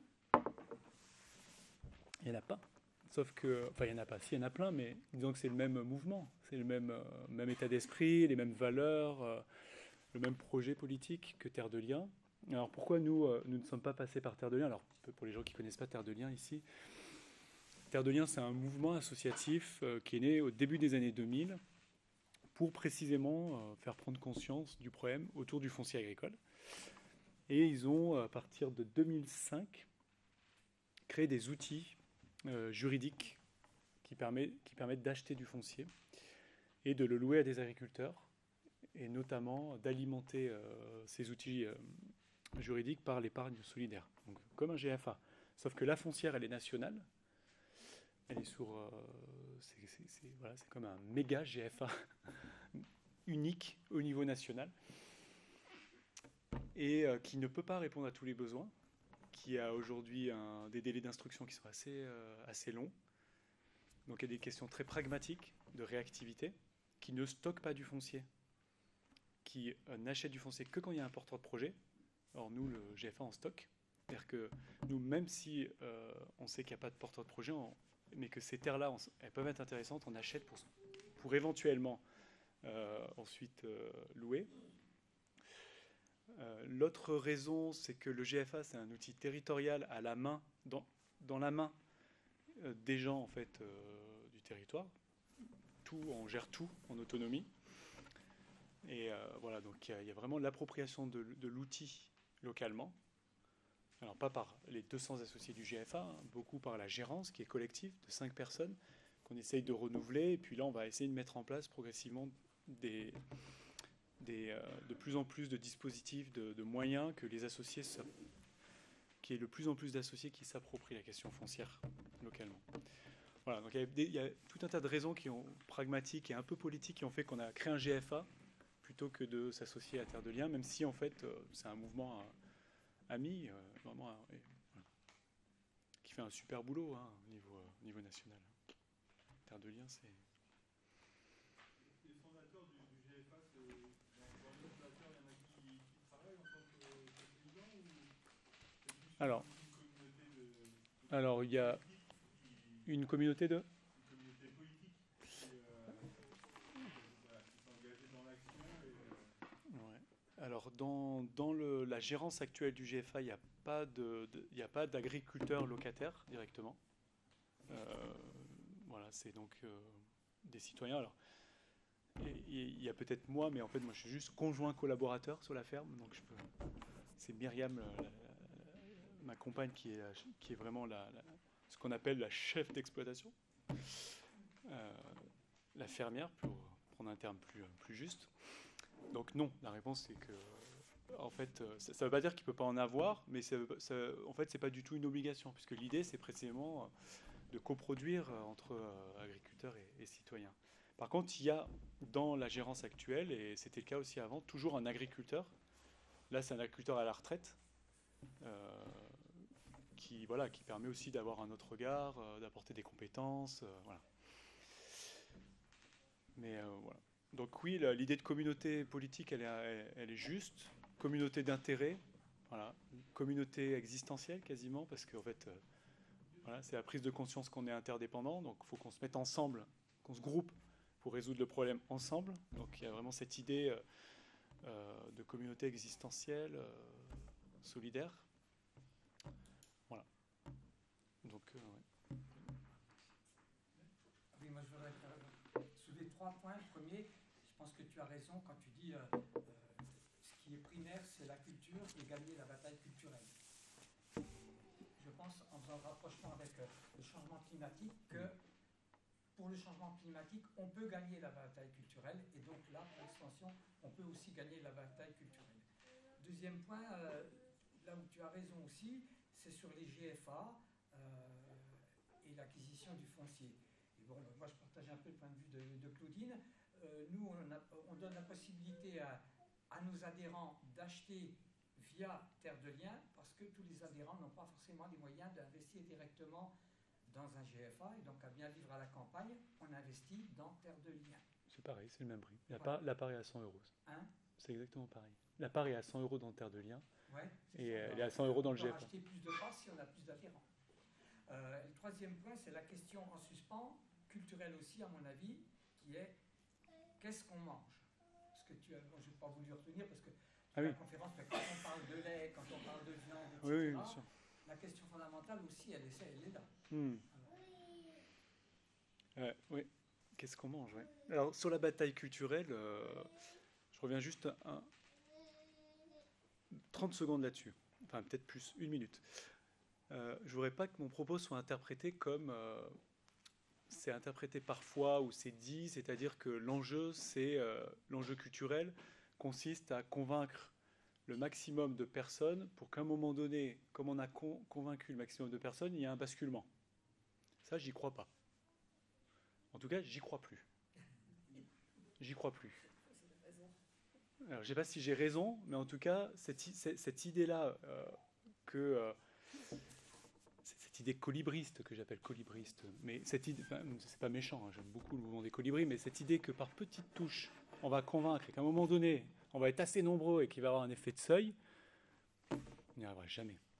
Jamais, parce qu'en fait, comme je disais, il y en a qui font ça depuis 70 ans, au moins, qui essayent, et dont on est les héritiers, et donc on doit comprendre qu'en fait, ils ont essayé, ils essayent, et que le rouleau compresseur qu'ils avaient face à eux, il n'est pas moins virulent aujourd'hui qu'avant. Voire plus. L'industrie du marketing, l'industrie culturelle est encore pire. Donc on a une bataille perdue d'avance contre Donc, quand je dis que le problème il est culturel, c'est pas dans ce sens-là. C'est dans le sens où presque l'inverse, c'est-à-dire qu'il ne faut pas attendre d'être nombreux, ou il ne faut pas attendre que des gens soient convaincus pour agir. Et pour agir fort, pour agir frontalement. J'avais dit 1 minute et j'en prends 2 sur ce point-là, mais si on regarde l'histoire des luttes, l'histoire des mouvements de lutte réussis, parce qu'il y en a plein des mouvements, mais il y en a plein qui ont raté. Mais tous les mouvements de lutte qui ont réussi, de résistance, je parle. Je ne parle pas des alternatives, parce qu'en fait, des alternatives, elles n'ont malheureusement jamais changé le monde. Ce qui a changé le monde, structurellement, c'est la résistance. C'est pour ça que pour moi, une culture des alternatives sans une culture de la résistance, ça n'a aucun sens. Mais si on regarde les mouvements de résistance qui ont fait changer les choses et qui ont gagné, ce n'est pas des mouvements qui ont attendu que l'opinion publique ait changé d'avis. Prenons juste l'exemple des droits civiques aux États-Unis. L'opinion publique n'a toujours pas changé d'avis. Regardez ce qui se passe. George Floyd, etc. Ils auraient attendu longtemps. Non, ce qu'ils ont fait, c'est qu'ils ont agi. Nous, on veut que ça change dans la loi. Et on va le faire. On va obtenir ça par la force. On est une minorité. Il y a plein de gens qui ne sont pas convaincus. Mais on ne va pas attendre 10 ans à faire 20 ans, 30 ans. Et donc, on fait des actions. De l'action directe, du sabotage, du frontal, des actions d'éducation populaire aussi, des actions de soutien, évidemment. Tout ça, il ne faut pas du tout opposer tout ça. L'un ne va pas sans l'autre. Mais on n'attend pas que tout le monde soit convaincu avant d'agir. Voilà. Et donc, ça c'est à mon avis un truc qui est important. Alors, je ne dis pas que ce qu'on a fait à Malin, c'est un peu ça, parce qu'on est plus dans la construction d'alternatives pour le moment que dans la construction d'une résistance. Mais c'est en tout cas sur cet état d'esprit-là. On n'a jamais attendu de convaincre, de faire 10 000 conférences-débats, de faire 10 000 réunions publiques, de distribuer 10 000 tracts en se disant progressivement les gens ils vont comprendre et on va pouvoir faire quelque chose ensemble. On a fait à 2, 3 au départ. On a fait à 2, 3, puis ensuite à 10, 15, et puis ensuite à un peu plus. Mais en fait, c'est dans l'action que les gens sont arrivés. Vraiment dans l'action. C'est-à-dire que... Alors des fois, on nous prenait pour des fous, des fois on disait mais c'est pas possible, ça sera pas possible de le faire, mais en fait, si on n'essaye pas, on peut pas savoir. Donc voilà. Donc ça, c'était juste sur ce qu'on entend par bataille culturelle. Pour moi, c'est pas la grande bataille pour convaincre le grand nombre, parce que celle-là, elle est perdue d'avance. C'est la bataille pour convaincre la minorité déjà consciente ou en passe d'être consciente d'agir. Et de ne pas se satisfaire, de se déculpabiliser sur des illusions,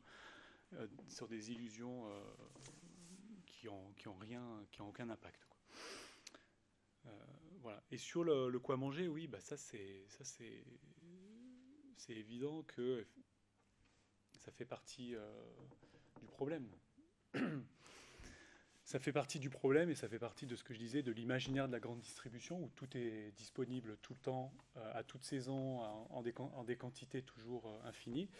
C'est-à-dire qu'on nous a appris effectivement à avoir un choix infini dans les rayons. On nous a appris que ce choix soit disponible toute l'année. On ne nous a pas éduqué sur la hiérarchisation de ces choix. Donc qu'il y ait de la barbaque de partout, qui viennent de n'importe où et qui soit produit n'importe comment, c'est pas grave en fait, parce que de toute façon on voit pas l'animal, c'est sous vide. Quand vous achetez du poulet sous vide, pas cher dans un supermarché, vous savez pas qu'elle vient de ces usines à poulet où il y a 39 000 bandes tous les 45 jours. Et où il y a... Alors, maintenant on le sait, on le sait de plus en plus. Mais les gens, on ne change pas pour autant. Ouais. Alors, voilà. Alors, ça c'est un autre sujet, on sait. Et pourquoi, sachant qu'on sait, on n'agit pas? Parce qu'il y a plusieurs raisons. Il y a les mécanismes que je viens de décrire, marketing, cognitif, utilisés par la publicité et la grande distribution pour brouiller les pistes de notre conscience, même si on sait en fait, il y a l'étiquette, elle est verte maintenant, quoi. Elle est verte et puis il y a quand même marqué sans OGM, etc. Donc on a conscience du problème, mais on se fait un peu avoir. Donc il y a ça. Et puis il y a que c'est difficile d'agir. Et que même si on a conscience du problème, changer ses modes de vie, déjà d'une part c'est pas toujours accessible pour tout le monde, parce que la misère sociale elle existe, la pauvreté elle existe, et que on dit fin du mois, fin du monde, ça va pas toujours, c'est pas toujours compatible de lutter contre la fin du mois et contre la fin du monde ensemble. Hein. Pourtant, c'est le même combat, hein. Le combat social et écologique, c'est le même combat. Mais il y a des contraintes qui font, donc d'où la solidarité, d'où la communauté, d'où l'entraide, d'où le mouvement qui doit être collectif et non pas individuel et culpabilisateur et moralisateur en disant toi tu manges de la merde, tu devrais arrêter de manger de la merde. C'est pas voilà. Donc voilà, je dis pas que dans ce qu'on a créé, on a permis par exemple de rendre accessible une nourriture de qualité au plus grand nombre. Je dis pas ça. Ça, je suis incapable de le dire aujourd'hui. Si dans l'épicerie La Tourniquette, il y a des gens, par exemple, qui viennent pour acheter des produits de qualité bio, locaux, etc., et qui ne pouvaient pas les acheter ailleurs, et qui viennent à La Tourniquette parce que c'est possible, parce que c'est moins cher. Ça, je ne peux pas le dire.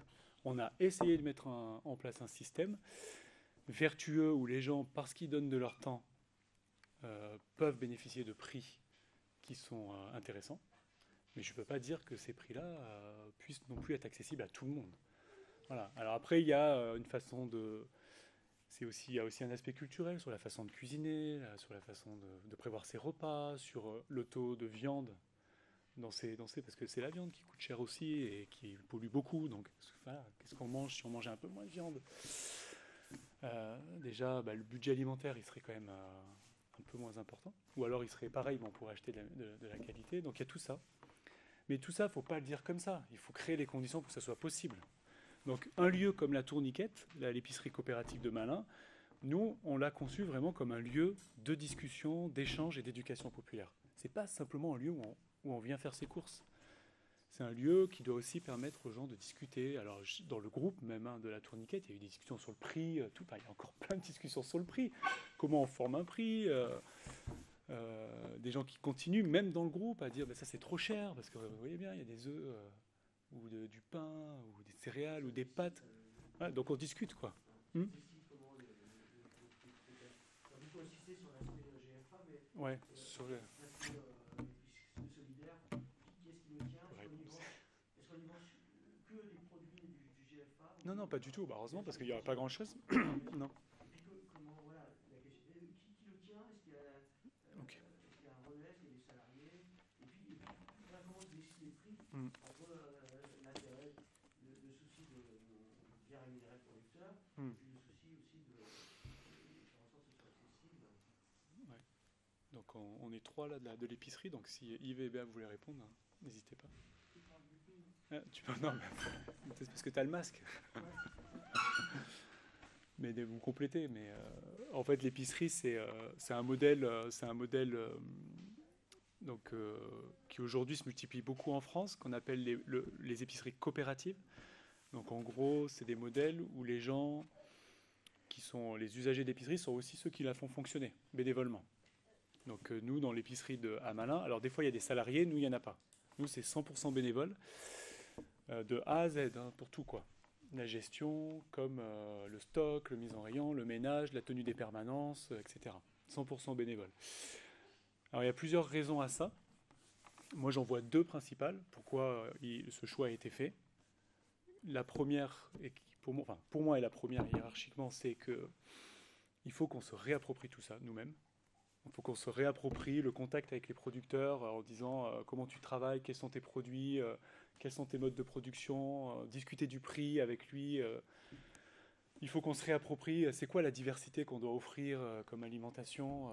Donc qu'on se réapproprie l'idée de faire des choix entre des produits. Voilà, les pâtes, on a des pâtes locales, est-ce qu'on met des coquillettes industrielles mais bio, que ce soit nous-mêmes qui décidons de tout ça. Donc pour moi, c'est vraiment la principale raison, c'est se réapproprier son alimentation et redonner du sens. Et la deuxième raison, elle est économique. C'est qu'on a deux boussoles, que les prix soient rémunérateurs pour le producteur. Donc ça veut dire quoi? Ça veut dire qu'on ne négocie pas les prix. Alors que quand on va voir le producteur, on lui demande son prix, c'est celui lequel on va acheter. On ne discute pas. C'est ce qui a été décidé, de ne pas discuter le prix. C'est vrai qu'on a eu une discussion costaud par rapport au prix et après des échanges qui étaient intéressants. Par exemple, on s'est dit, dans un premier temps, on a essayé de regarder par rapport aux marges pour que qu'on puisse rémunérer les producteurs de manière qu'ils puissent avoir autre chose que la discussion, enfin que les échanges qu'ils ont avec le supermarché. Quoi. Et par exemple, je me rappelle toujours d'une remarque que tu avais faite sur les légumes. Ouais, je me disais, les légumes, par exemple, il faut qu'on fasse attention parce qu'on va avoir de la perte.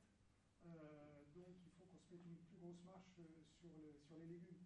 Et là, tu es intervenu pour dire, oui, mais les légumes, c'est quand même le truc de base. Donc là, par contre, c'est le contraire. Il faudrait qu'on ait une marge minimum sur les légumes parce que c'est un produit de base. Et donc, c'est toutes des discussions comme ça qui sont vachement intéressantes. Et puis, c'est ce que tu disais, c'est-à-dire qu'on ne négocie pas par rapport aux producteurs, on prend son prix et voilà. Donc, et même bon, pour l'instant, on n'a pas encore d'assurance que ça va tourner, donc on ne peut pas trop s'engager, mais on s'était donné, je crois, 1 an pour voir, suivant comment on tourne, pour pouvoir mieux rémunérer les producteurs de relais. Ouais, même leur proposer plus que ce qu'ils nous proposent. Voilà. Il y a combien de temps d'existence votre épicerie? On a ouvert le 26 septembre. Et la marge, du coup, donc là, ça c'est la politique d'achat aux producteurs, et la marge, après, comment on fixe la marge pour avoir le prix de vente, l'idée aussi, là, ça a fluctué, il y a eu plein de discussions. Au début, l'idée, c'était quasiment de ne pas avoir de marge.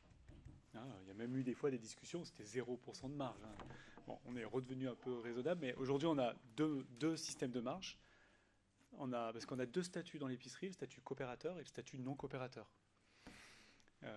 Et donc, en gros, le système, il est vertueux économiquement et même socialement si on est coopérateur. Enfin, vraiment, on a pensé ce modèle pour être coopérateur. Donc, quand on est coopérateur, on a tous les produits, en gros, la marge est à 5%.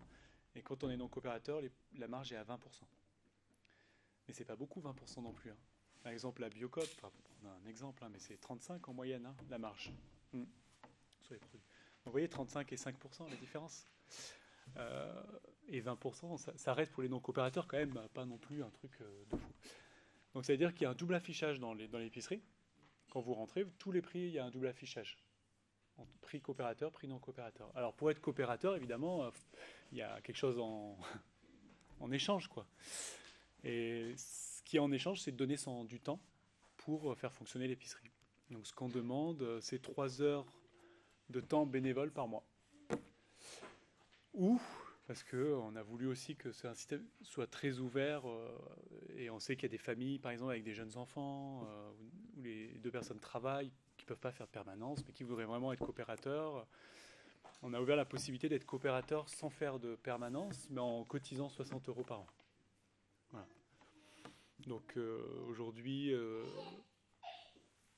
je ne peux pas dire si ce système-là, il est, pour revenir à la question de l'accessibilité au plus grand nombre, il faudra qu'on fasse le bilan, quoi. Au bout d'1 an, on verra, quoi. Mais moi, je trouve, en tout cas à titre personnel, que quand je vais faire mes courses à l'épicerie, ça me coûte moins cher qu'à la Biocoop, quand même. Non, mais voilà, sans avoir fait d'études pour l'instant. J'avais un peu peur parce qu'on a eu aussi des débats par rapport aux produits. On ne voulait pas que ce soit des produits des street-foods. Oui. Et donc, on voulait que ce soit des produits de base, quoi, de tous les jours, quoi. De tous les jours, mais de qualité. Ouais. Et donc, il faut faire aussi attention à ça, quoi. Ouais. Les débats, c'est Ouais.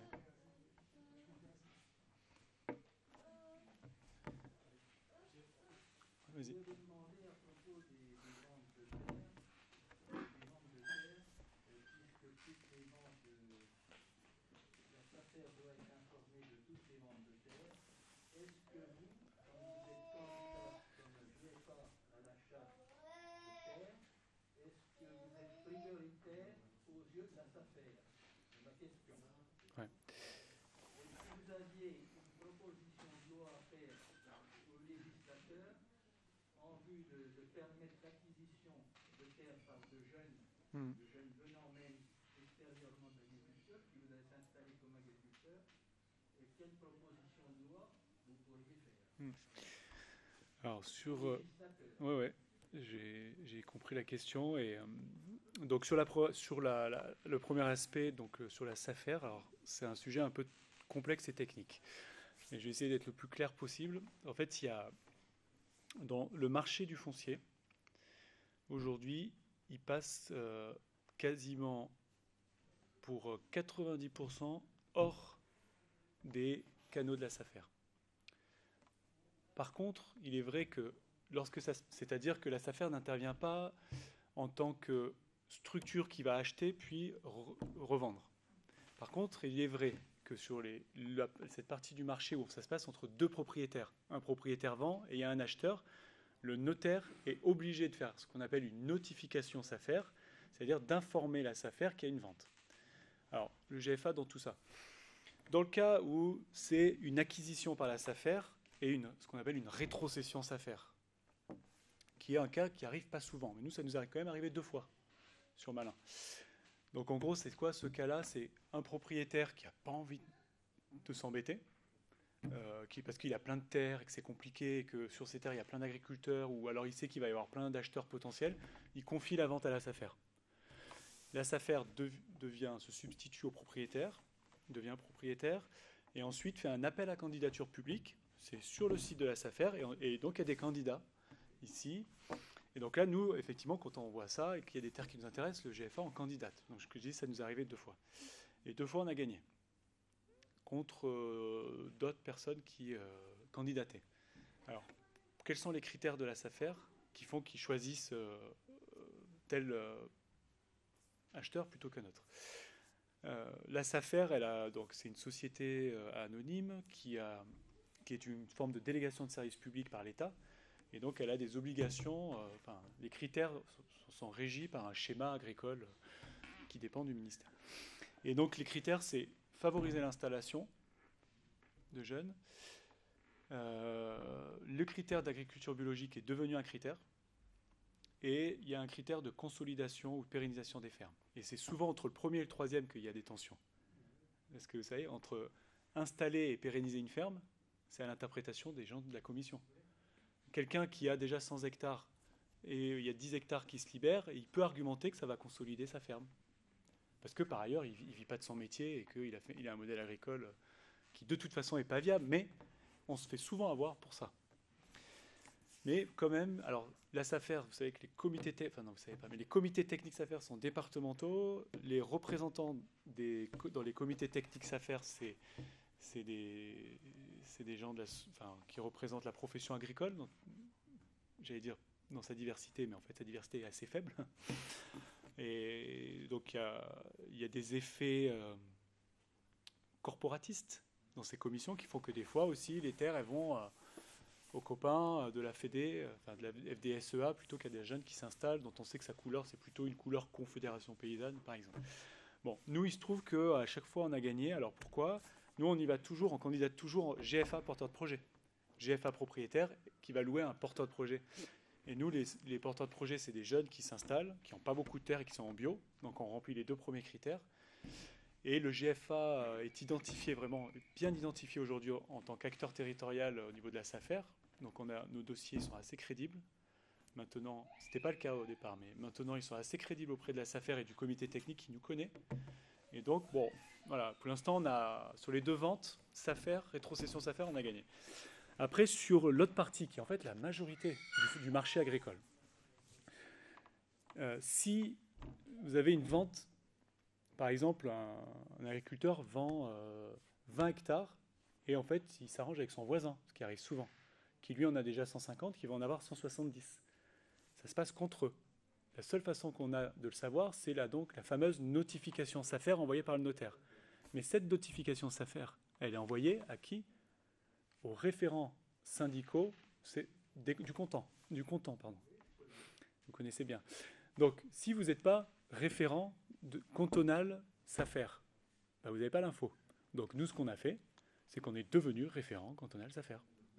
Voilà, en se syndiquant, alors pas à la FDSEA, je vous rassure, mais à la Confédération Paysanne, pour le dire et pour être complètement transparent. Et donc aujourd'hui, on reçoit toutes les notifications SAFER. Donc dès qu'il y a une vente sur notre territoire, on est au courant. Donc Après, voilà, on se positionne pas. S'il y a une terre qui nous intéresse. Alors, ce cas-là n'est jamais arrivé, je vous le dis. C'est-à-dire que c'est jamais arrivé que le GFA se positionne pour acheter une terre en étant informé par une notification de notaire. Mais ça peut arriver. Quel est notre levier dans ce cas-là? Notre levier, c'est de convaincre le comité technique SAFER de préempter. Mais il faut bien argumenter. Et donc en disant, non, c'est pas normal. En fait, ce monsieur-là qui achète, on le connaît très bien. Il a déjà 150 hectares, il va en avoir 170. Nous, on a des jeunes qui veulent s'installer sur Malin, ils galèrent à trouver des terres.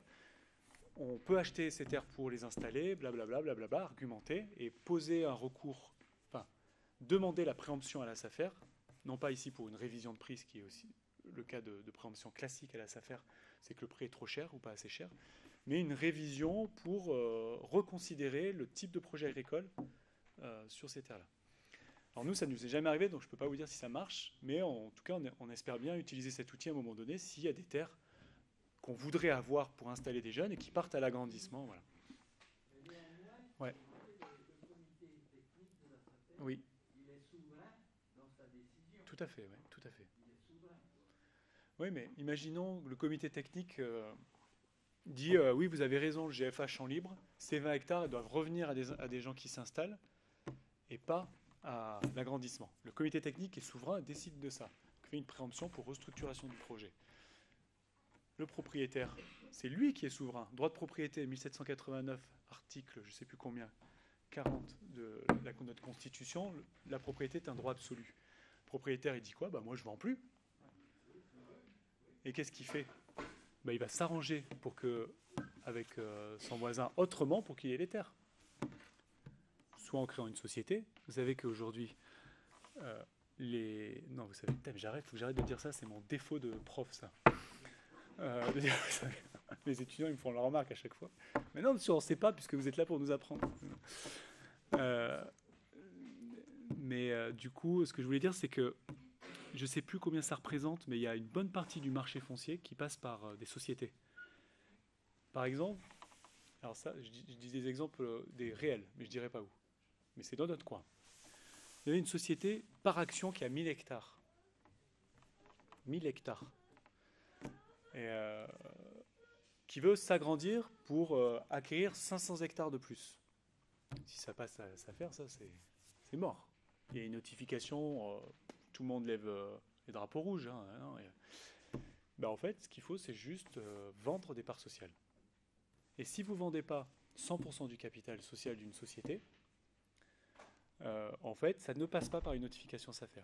Donc il suffit par exemple que l'acheteur ici rachète 99% des parts sociales de la société qui détient les 500 hectares pour les mettre dans sa société à lui, qui aura mis du coup 1500 hectares, et tout ça, ça passe sous les radars de toute l'institution. Et en fait, le phénomène de concentration foncière actuellement, il passe par là. Et donc vous me posez la question sur une proposition de loi, et bien du coup, Terre de Liens, dont on a parlé tout à l'heure, et d'autres associations, structures du monde agricole alternatif ont rédigé une proposition de loi. Parce que, en fait, avant les épisodes de la pandémie Covid-19, devait être proposée en 2020 une loi foncière. C'était un des engagements du gouvernement Macron de présenter une loi foncière. Et Terre de Liens avait fait des propositions dans le cadre de cette loi foncière qui a été renvoyée au calendes grec. Je pense qu'elle sera sous le mandat Macron, elle ne sera jamais présentée, vu la situation, parce que maintenant, c'est plus du tout la priorité.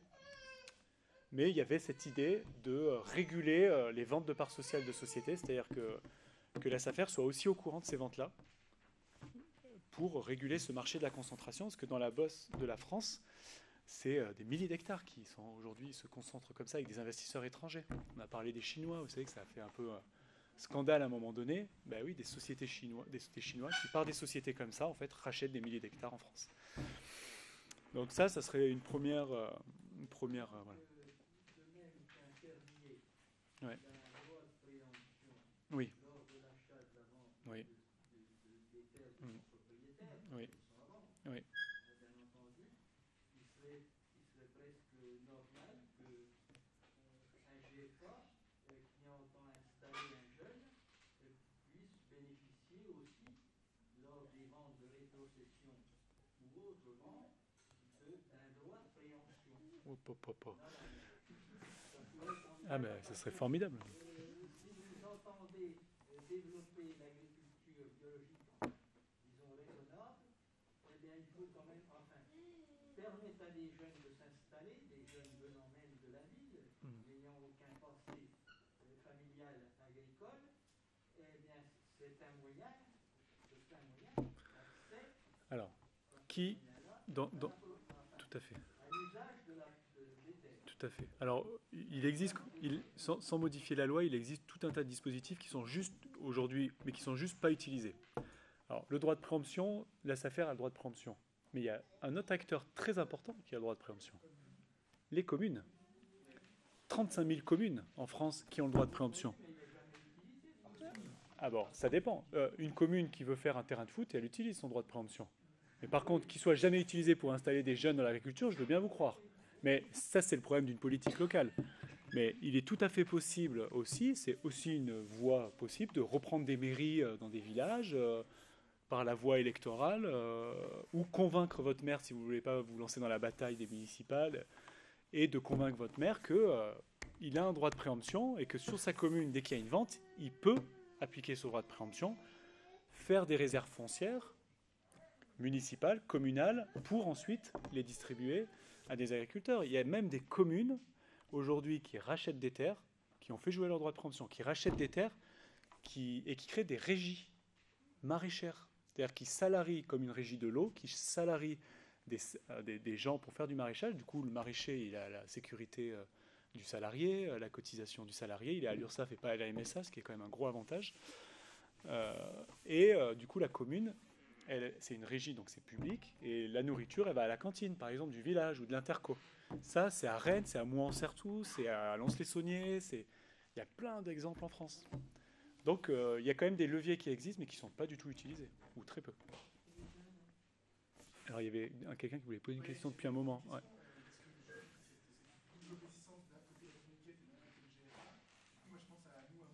Ouais. Et concrètement, si on veut lancer quelque chose dans cet esprit-là demain, vous disiez qu'il y avait beaucoup de gens qui voulaient s'installer. À Montbard, je sais pas.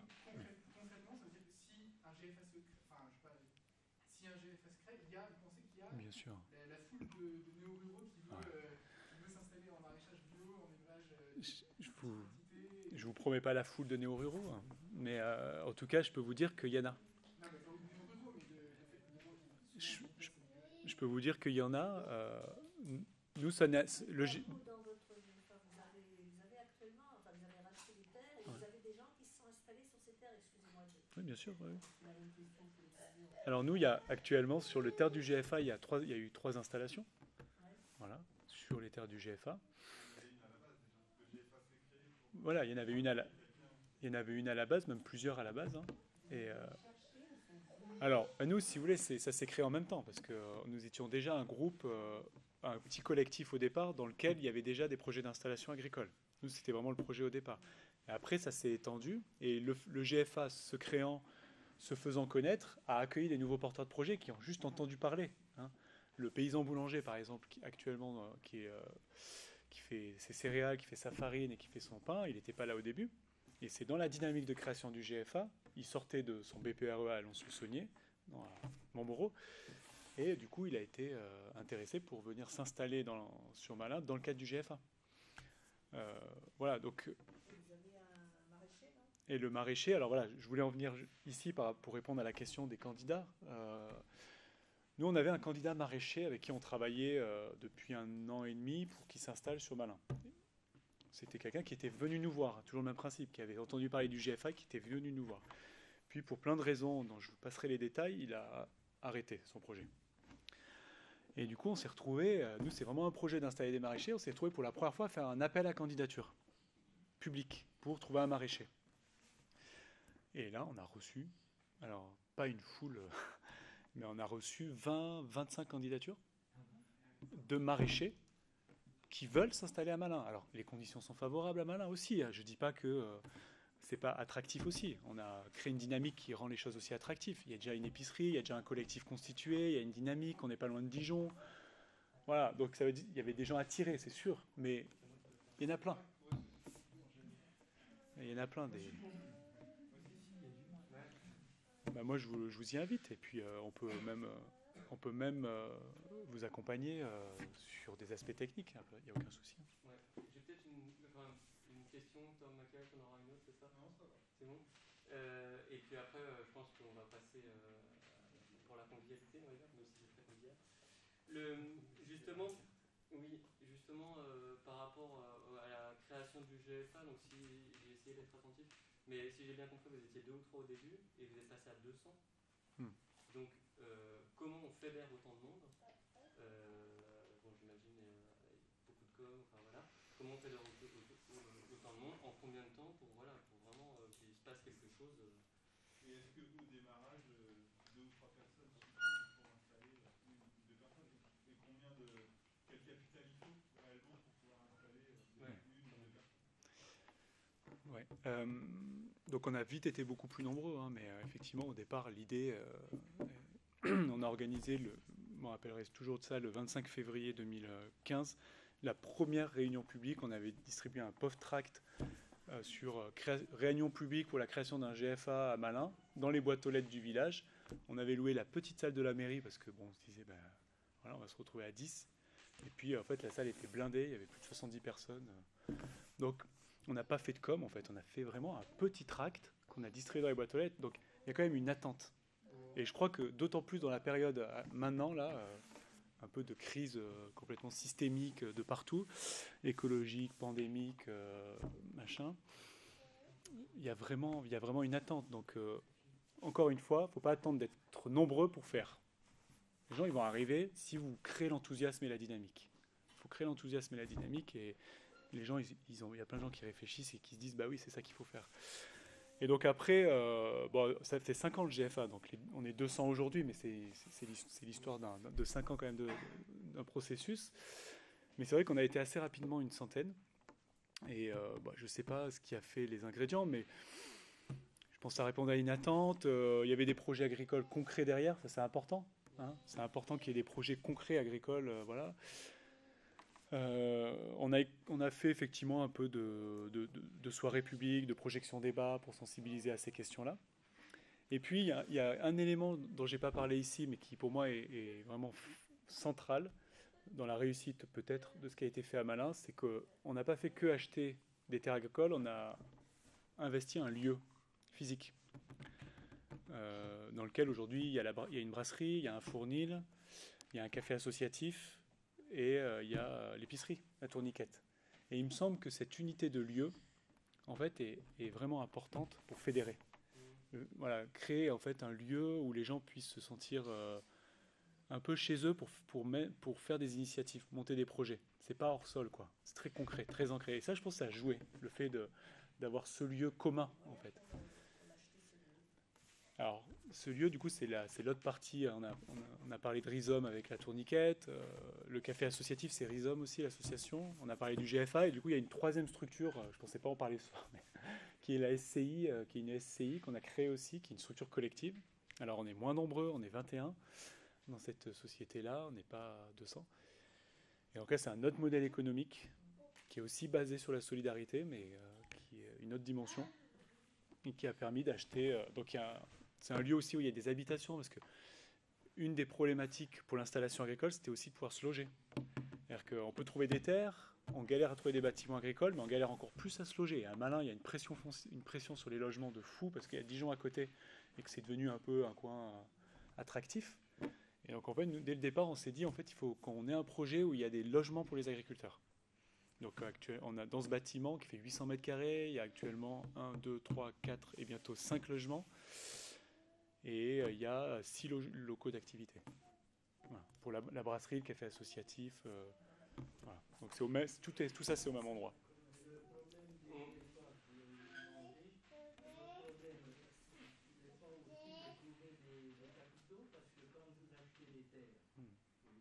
Ouais. D'accord. Est-ce que vous avez assez de capitaux pour faire face à la demande de terre qui vous est adressée? Alors là, on avait typiquement un cas où on avait 30 hectares à acheter. C'est énorme, 30 hectares. Si vous faites à moyenne 2000 euros l'hectare, dans notre coin, 1500 euros pour les prêts, Alors nous, on achète plutôt à 1 500 € même les terres, mais il y a certains propriétaires qui sont un peu plus gourmands et qui veulent 2 000 € l'hectare. Ce n'est pas la majorité, mais vous faites le calcul. 30 hectares fois 1 500, ça fait 45 000 €. Et donc on a levé, en fait, quand on a des besoins financiers comme ça, on fait un appel à souscription. Donc là, à partir du mois d'avril, on a fait une levée de fonds auprès des associés actuels. Donc c'était 123 associés. Et puis on a ouvert le GFA à des nouveaux associés. Et donc c'est là où on a accueilli plus de maintenant 70 personnes nouvelles. Et on a levé 55 000 € de fonds. Le capital social du GFA aujourd'hui va être à peu près de 105 000 €. Je dis pas des conneries? Non, je dis pas de conneries. 105 000 €. Alors la moyenne, c'est... Non, la moyenne, pour vous donner une idée, la moyenne, elle est à 4 parts. C'est-à-dire qu'un associé... Maintenant, il a dû augmenter, mais quand on était 123, c'était 4 parts. Là, il a dû augmenter un peu. Donc, au 4 parts, c'est 400 €. Mais il y a des gens qui prêtent, parce que c'est pas du don, hein, c'est une épargne. Il y en a qui mettent le minimum 100 €. Et on peut aller... Une personne ne peut pas investir plus de 10% du capital du GFA. Alors que le capital du GFA, jusqu'à présent, était de 50 000 €. Une personne ne peut pas détenir plus de 5 000 € de capital. Donc, voilà. Donc, pour limiter, en fait, les effets que quand cette personne s'en va, ça fait beaucoup à remplacer. 36 000 €. On a levé 36 000 € sans exagérer en moins de 2 mois. Moins de 2 mois de campagne. Non, on était une centaine au départ. On était 103, après on est passé à 103, 35 000 €, après on est passé à 123, 50 000 €, et là on est presque 200 pour 100 000 et quelques euros. Ah non, pas du tout, heureusement. Non, c'est des rhizomes comme le GFA, comme tout ce qu'on fait, c'est territorial. On est à Malin parce qu'il se trouve qu'il fallait un lieu, mais en fait c'est vraiment, ça s'adresse à tous les habitants du territoire. On n'est pas du tout une initiative de village, quoi. C'est pas l'état d'esprit, quoi. C'est pas du tout. Moi, je vous invite à continuer. Donc à côté, donc on a une dégustation de bière, donc justement de Malin. Voilà. Alors, dispositif sanitaire, il faut être assis. Donc on ne peut pas être au bar, voilà. Donc je pense qu'on est un peu plus nombreux que le nombre de places assises, donc il ne faut pas hésiter à ramener des chaises, je pense. Et on avait prévu une petite animation donc à la carte, enfin c'est très libre. C'est simplement, donc on a une carte locale, qui va de Dijon à Vallon quand même, quoi. Et sur laquelle voilà, vous pouvez épingler vos bons plans de consommation locale, bio de préférence. Et voilà, il y en a déjà quelques-unes. N'hésitez pas à participer à cette carte. Un grand merci à Léo d'être venu nous voir. C'est un événement offert et à participation libre. Donc vous avez une boîte à la sortie si vous souhaitez faire un don. Léo est bénévole pour cette soirée. C'est un don qui servira à d'autres actions du GRAC a priori. Voilà. Peut-être pour créer notre GFA plus tard, disons ça peut... Voilà, on va dire c'est la première pierre. Effectivement, donc le GRAC continue. Donc le prochain événement du GRAC, ça sera le 28 novembre. Ça sera avec un autre philosophe-chercheur, Kevin Capelli. Et ça sera sur le thème des mobilités. Voilà. Et ça sera un samedi, le samedi 28 novembre. Sinon, on se réunit les mardis. Mardi prochain. Voilà. C'est tous les deuxièmes mardis. Troisième. C'est le troisième mardi de chaque mois, et donc le troisième mardi, c'est mardi prochain. Donc venez avec plaisir, et voilà, c'est sympa, on discute. À quelle heure? C'est à 18h30 18h30. Voilà. Merci beaucoup.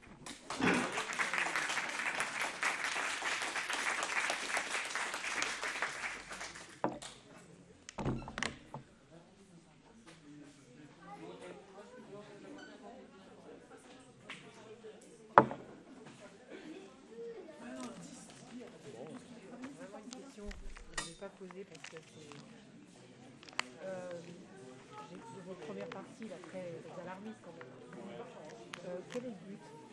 pourquoi ils veulent absolument regrouper, tout gérer avec des machines, des ordinateurs?